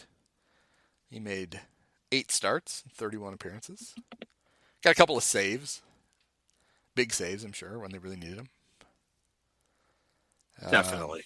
Dean Wilkins pitched for the whatever year this is, the 90 Cubs. Was Dean now I'm getting confused. Yeah, was he not part of the Steve Trout trade? No, he's a handsome boy. He might be. He got drafted. He was a second-round pick of the Yankees. Was he one of the guys? Yes, he was part of the Bob Tewksbury Steve Trout. It was Dean Wilkins and Rich Scheid. This is why I like these. Talk about a lopsided deal for the Cubs. Dean Wilkins, Rich Scheid, and Bob Tewksbury. Woo. Right. It was the Cubs would flip and then have great years with St. Louis. Remember, Rich Scheid will paint any car for $99.95. Oh, that's Earl. No Scheid. ups, no extras. I guess that's Earl Scheid, not Rich Scheid. A little different. Right. Irving and Western. Joe Kramer. Remember him? I don't. Dave Pavlis. No, but there Randy are 2 Kramer. Kramers. We had 2 Kramers. We had a Kramer Kraemer and then a regular Kramer. Randy and Joe. Joe had the weird spelling.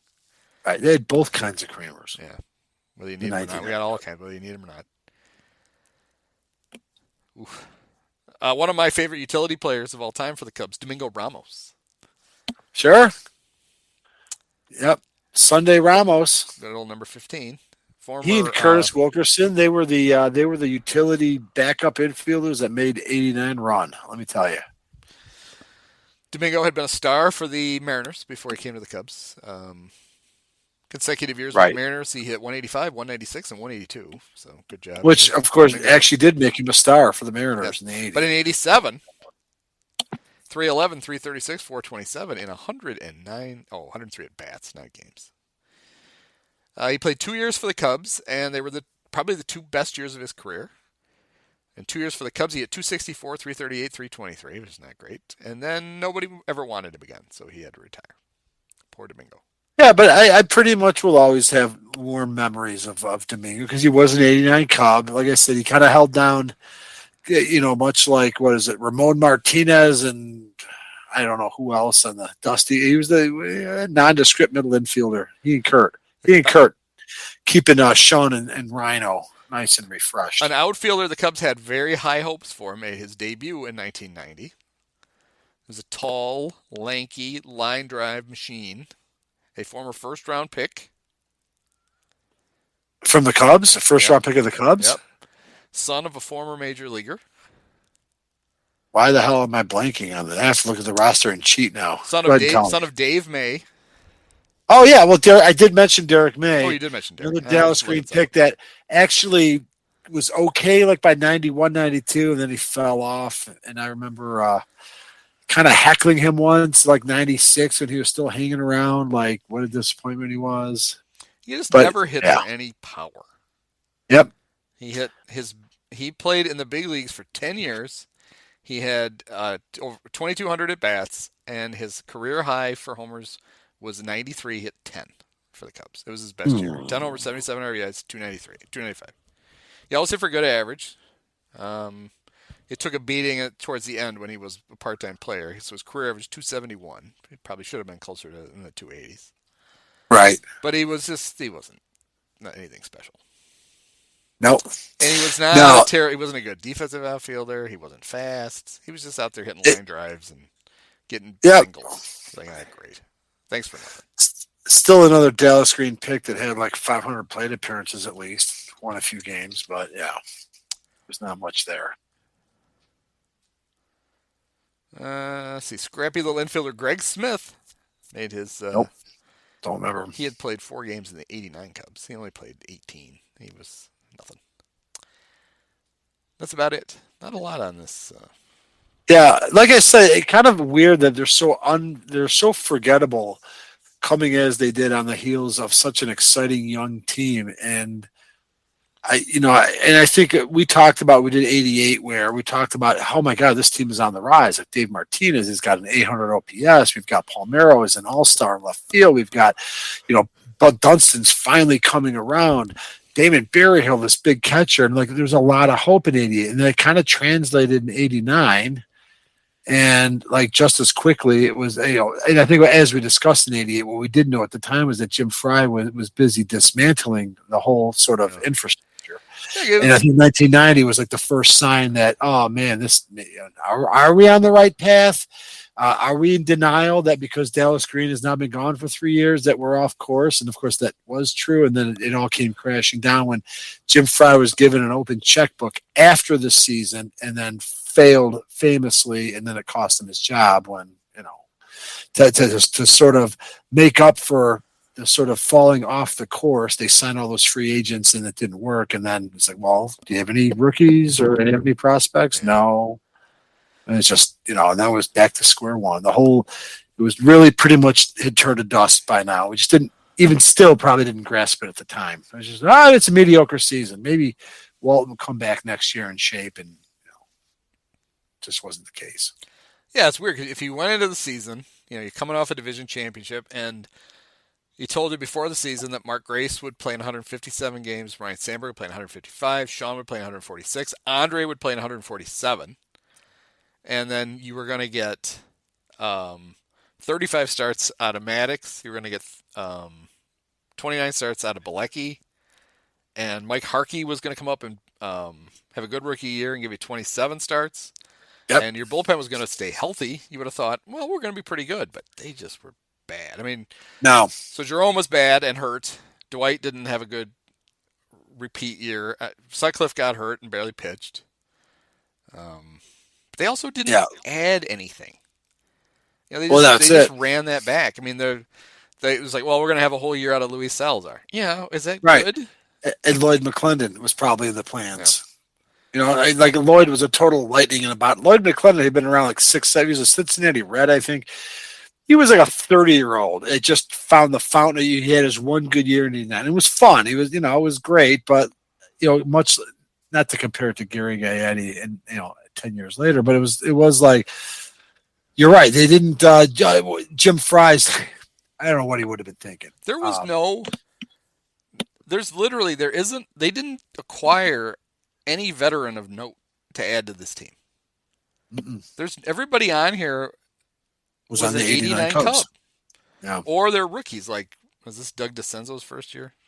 Probably had to be. Absolutely. He'd had a couple cups of coffee before September. So they added him. But, I mean... Yeah. No, you're right. There's they did nothing in the offseason, which, again... They signed Dave Clark. Oh, the first time. See, wow, so Dave Clark and Dave Hansen had a couple different sojourns with the Cubs? No, they traded Mitch Webster for Dave Clark. Oh, so that's what becomes of Dave Martinez, is a 27-year-old Dave Clark that's already setting a chart for a career pinch hitter. Great. But good. Pitching-wise, their addition was Harkey. Right. I mean, so, again, even in season, they apparently couldn't figure out how to add a pitcher because they made their poor rookie first-round draft picks start games.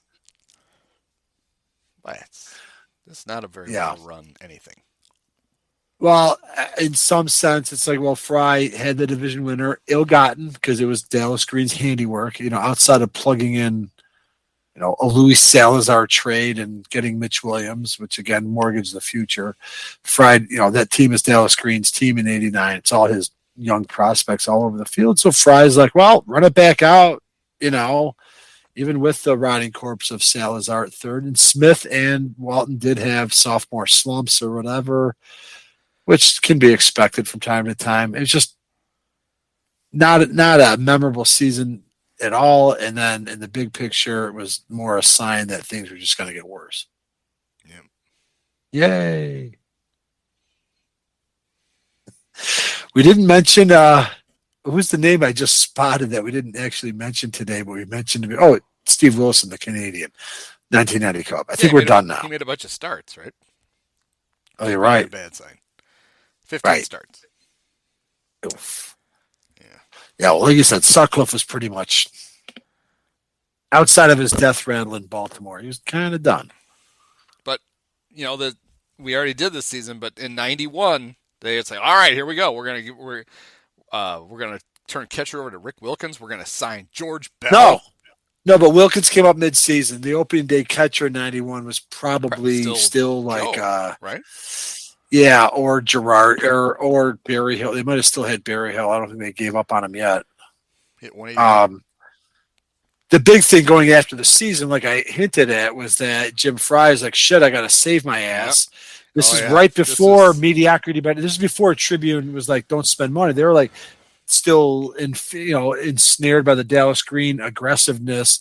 They'd gotten Dawson there, before 87. Like, yeah, be aggressive. And that's when he signed Dave Smith, Danny Jackson, and George Bell to cover up for all of his mistakes and lack of producing any real talent and trading off all of Dallas Green's. And when it blew up, that marked the end of Jim Fry's career, and it began that whole mediocrity by design where it was like for about a good 10, 12, 15 years, Tribune worked on that calculus of let's not really suck and let's just keep selling out this ballpark. Well, we ran through Danny Jackson's 88 numbers because he went it's incredible toe-to-toe with Orel.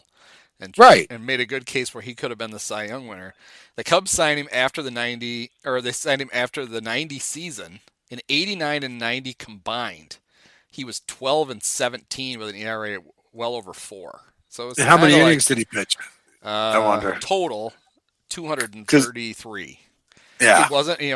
He wasn't healthy. And it was very clear. And the Cubs are like, here, have a big bag of money. Well, and to be fair, he was a marquee signing, and the Cubs are competing with other teams. It wasn't like he was probably one of the top. The Cubs went big for one of the few times in their lives. In fact, we said it between that troika of big signings that blew up in Jim Fry's face. Between that and Alfonso Soriano, the only significant free agent signing that the Cubs ever had in those 16 years was Randy Myers in '93. They stayed on the sidelines for a good decade and a half after. And again, the only reason that Jim Fry did that was just to cover up all his mistakes coming off of this season, in which, oh my God, we're starting to lose the magic from '89. And of course, they didn't realize because you're the asshole trading everybody off. Yep. Yeah, there was plenty of talent. You've just given it all away. So yeah, thanks. Yeah. At this point, they're dispersing across the country. Maybe not plenty of talent, but there was more talent there than what they ended up with because he was just the worst. The more we do these things, the more I just like he's worse than Himes. He's worse than McPhee. He was the worst general manager of our life. He was Ed Lynch with. Lynch was a better GM. Oof. Although that's close. It's such a low bar. Because who did Fry draft? I mean, he drafted Ty Griffin in '88. He drafted Cunningham, a total bust. Cunningham, Lance, these are just first round picks. 91, I think, was Doug Glanville, who ended up having a nice career, but that was it. And those are just first round picks. I mean, we had to deal with in the mid 90s, like nobody was coming up that Fry drafted, right? Maybe he drafted Kevin Ory, Gary Scott, probably. Oh, good. They sucked. He didn't, God, I mean, he was only a GM for 4 years, but. Do you want to know? Really, Such an organization just to piss you off. Do you want to know who the pick after Doug Glanville was in the 1991? Yeah. Who? It was Manny Ramirez. One of the greatest right-handed hitters of all time. But the Cubs took the slappy little guy out of the Ivy League. Yeah. And then after him was Cliff Floyd. They couldn't even pick the Chicago kid. They could have at least picked the Chicago kid. Jim Hendry made up for that 16 years later when a very old and brittle Cliff Floyd contributed to a Cubs division winner when his dad got carted off in an ambulance. Boy. The top of this draft, actually, this is funny. This draft only gets good. Are you in the 91 draft? Yeah. It only gets good after the Cubs pick 12th. The top pick is one of the all-time flameouts of all time, Brian Taylor of the Yankees. The first pick of the draft, yeah, Brien. Then Braves took Mike Kelly. The Twins took Dave McCarthy. The Cardinals took Dimitri Young. Brewers took Ken Henderson. Astros got John Burke. It was, Oh my God, these are the first picks of that draft. What a Joe horrible draft. Vitiello, the Royals, 7th. Joey Hamilton from the Padres. He at least pitched. Pitcher? He made 192 starts, I think, in the big league. So he and Andy Ashby leading the 96 Padres. Mark Smith, the Orioles. Tyler Green of the Phillies. Sean Estes from the Mariners. He had good years with the Giants. 03 Cub. Yeah, and an 03 Cub. That big shutout in Cincinnati. That's right. Then Glanville. So now you get to the 13th pick, the guy who would have been in the Hall of Fame except for the whole PED thing, Manny Ramirez. Cliff Floyd. Then Ty Hill with nothing. Sean Green, the Blue Jays. Ooh, really good player for a while. And the Mets, the Dodgers. Eduardo Perez, who played a long time in the big leagues. The Angels. Then Al Shirley never made it. Benji Gill from the Rangers was always supposed to be a great player, never was. Pokey Reese from the Reds. I remember Pokey Reese. That's about it. But there's a pretty nice run right after Doug. Manny Ramirez, Cliff Floyd, Sean Green, Eduardo Perez.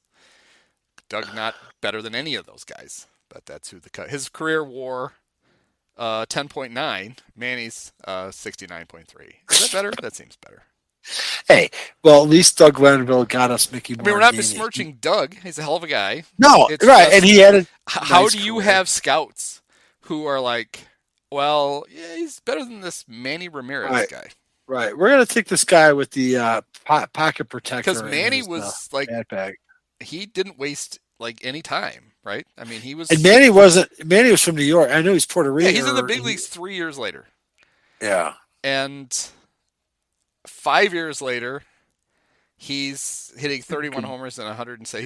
He's finishing 12. He's an all-star, and he's finishing 12th in the MVP and winning a Silver Slugger at 23. So basically, Jim Fry's last draft as a Cubs GM, at least, is if you measure first rounder, was his most successful, and even then, he gets blown out of the water by leagues by the very next pick. So, because at least Doug Glanville was not Lance Dixon or Earl Cunningham or Ty Griffin. Wow. None of those guys. Basically, Jim Fry had 4 draft picks. Well, I'm sorry, Lance Dixon did make it to the pros, so half of his first round picks made it to the bigs. But that's a pretty charitable way to describe it. Just the more we do this, the worse. Even Herman Franks' 7-month reign during the Tribune sale and the strike in '81 couldn't have been as horrific as Jim Fry's 4-year reign of terror. Yeah, and he also was completely unqualified for the job. He was, and we talked about it. Just like he was good. He was probably a good manager. Why did he get the job? He never went away. He got fired in Friday, June 13th of '86, and then he's back, as you reminded me. I totally forgotten that he was an announcer with Dwayne Stats in '87 for 1 year, and then boom, you're the general. You're replacing the guy that just fired you, and go ahead and tear apart his whole farm system that he spent 6-7 years building.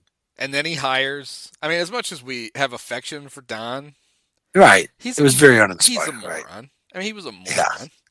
Everything worked in '89, and think about how much Don Zimmer's entire career got rehabbed by being Joe Torre's bench coach in New York. They went all those World Series, and Joe loved to give Don credit for all this stuff. But here's the difference: if Don had a terrible idea, Joe just ignored it because Don's not the manager. Hey, we should hit and run with the bases loaded. No, Don, we're not going to. Right. No. It's kind of easy to make decisions. I did it once with the Cubs and it worked. You did it 14 times with the Cubs and it worked once. I mean, they hired a guy with a plate in his head. Yep. Who had been a former Cub, who the thing he did best was get hit in the head without a helmet on. That was what he did. Well, you brought up, was it our podcast with Kelly in '85? He's one of the few people that you'll find whose his profile as a baseball player looks identical to his profile as a baseball manager from 50 years later. He looked exactly the same his whole life. From the time he was a baby till the time he died, he looked exactly the same, just a little taller. He's like, what would W.C. Fields look like if he was a Cubs manager? I mean, so there's a world out there, right, where when the Cubs fire Dallas Green, they hire a competent general manager who hires a real manager, and then Rafael Palmeiro doesn't get traded.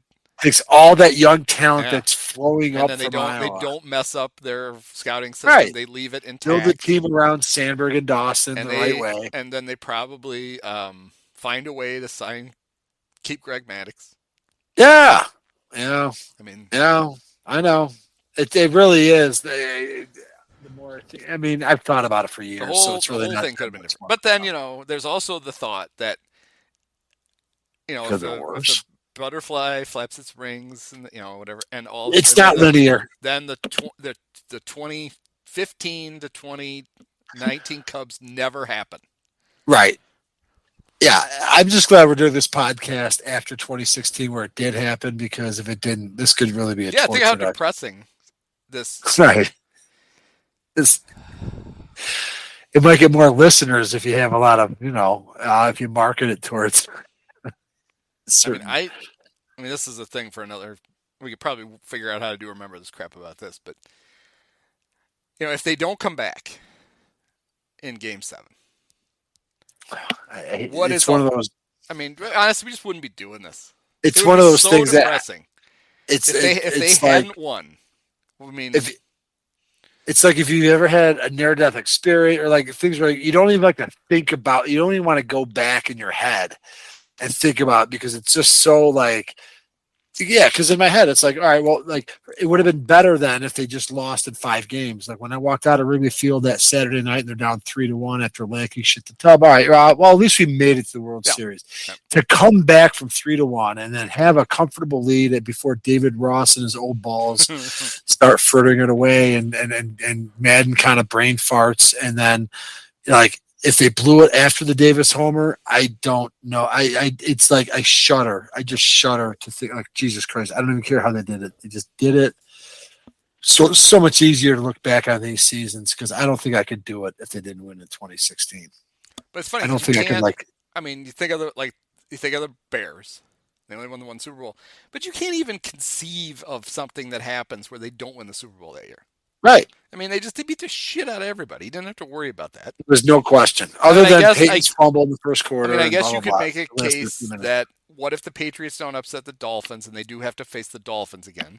But I don't think there's any chance that they don't just beat the shit out of the Dolphins. That's the only theoretical, and even that I think gets quashed. And then the Bulls never, they won 6 of them. So there's they were the emperor of perfection. And the Hawks were the 2 would be the and then even the 05 White Sox. I mean, they swept. So yes, they dominated. No drama. You're right. The Bulls in if you're talking about the first one, like the Bulls in '91 after the game 1, boom, tore through it. It seems like the thing with the 05 is that what if they had realized that that I don't remember who the catcher was for the Angels. But he did catch. Josh Paul. Yeah, right? He did catch. He did the ball that AJ reached on, but they won that series comfortably too. So you don't even really worry. They did. About that. Well, that's a series in which they played 5 games, 45 innings, and the starters threw 44 1/3 innings. That's like not just old school from the 50s, but But you're right. The point there is that it was never in doubt after the first 2 games. The Cubs are the World Series. But the Cubs are the one where they only won once, and it almost went horribly, terribly wrong. Fucking killed us, right? But I also.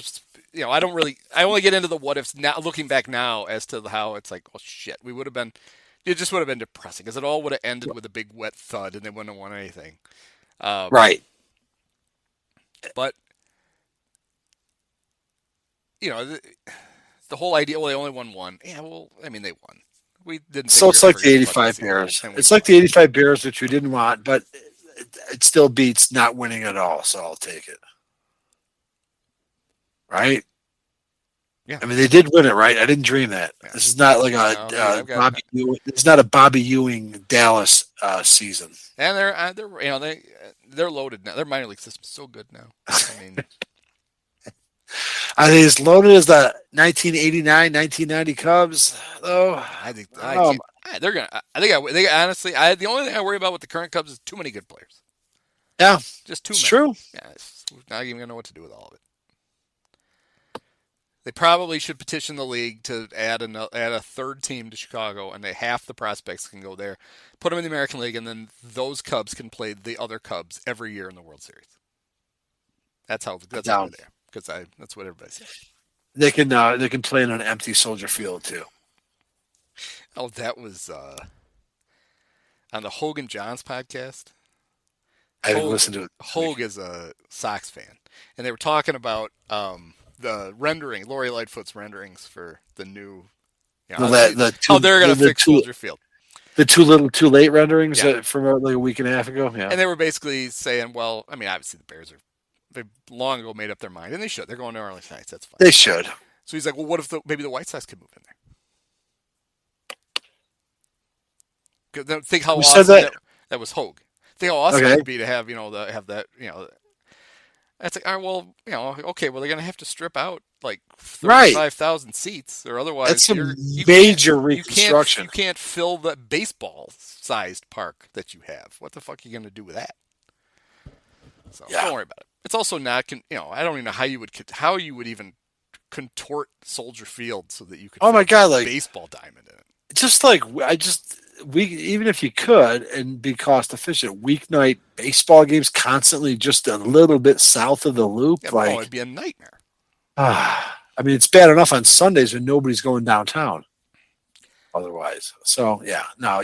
I love the idea that all the sports teams are in the city, and I know it's self-serving because I live by Arlington Heights, and I'm old, and I want to see the Bears out here because it's easier for me.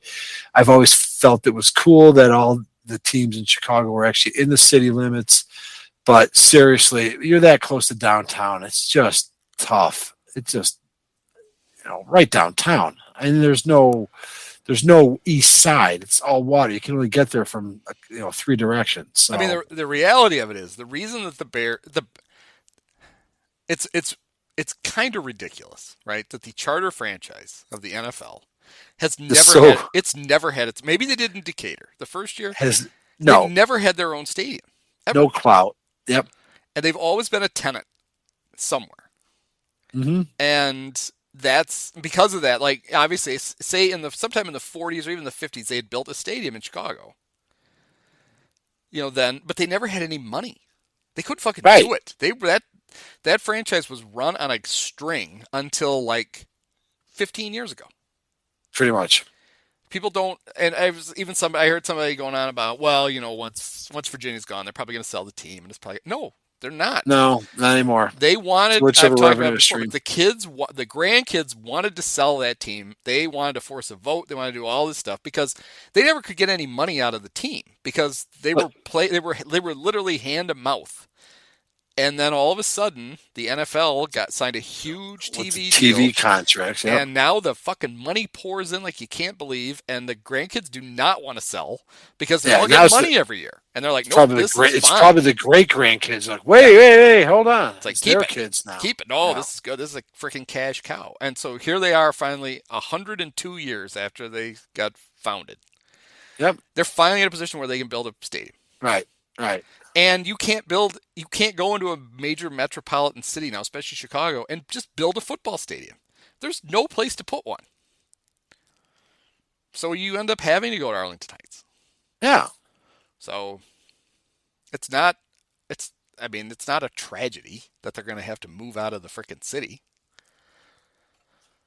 No, it's a little overblown. It's fine. It's sad that they just don't have the space. They're not in the city anymore, but for every other reason, it's just. I mean, you kind of wonder why. I guess it was. They moved to Soldier Field in '70.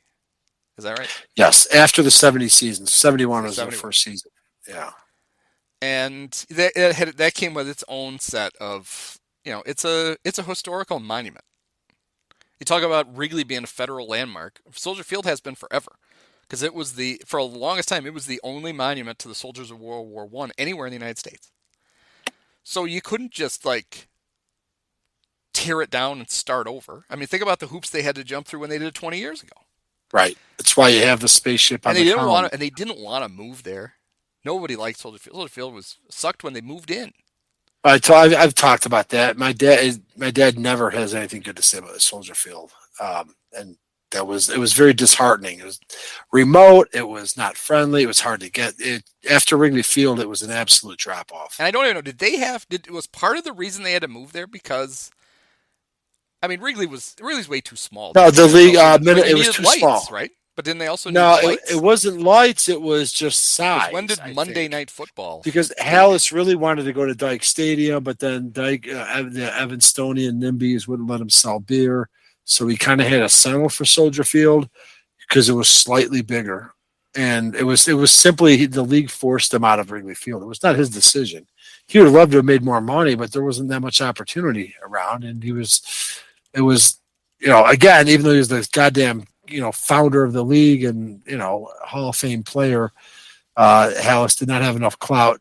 He probably saw some opportunity maybe in going to Soldier Field, but he was kind of forced to do it. So. But if they had stayed at Wrigley, so like they could have never played on But they couldn't. The league would not let them. Oh, right, there's that. They could have.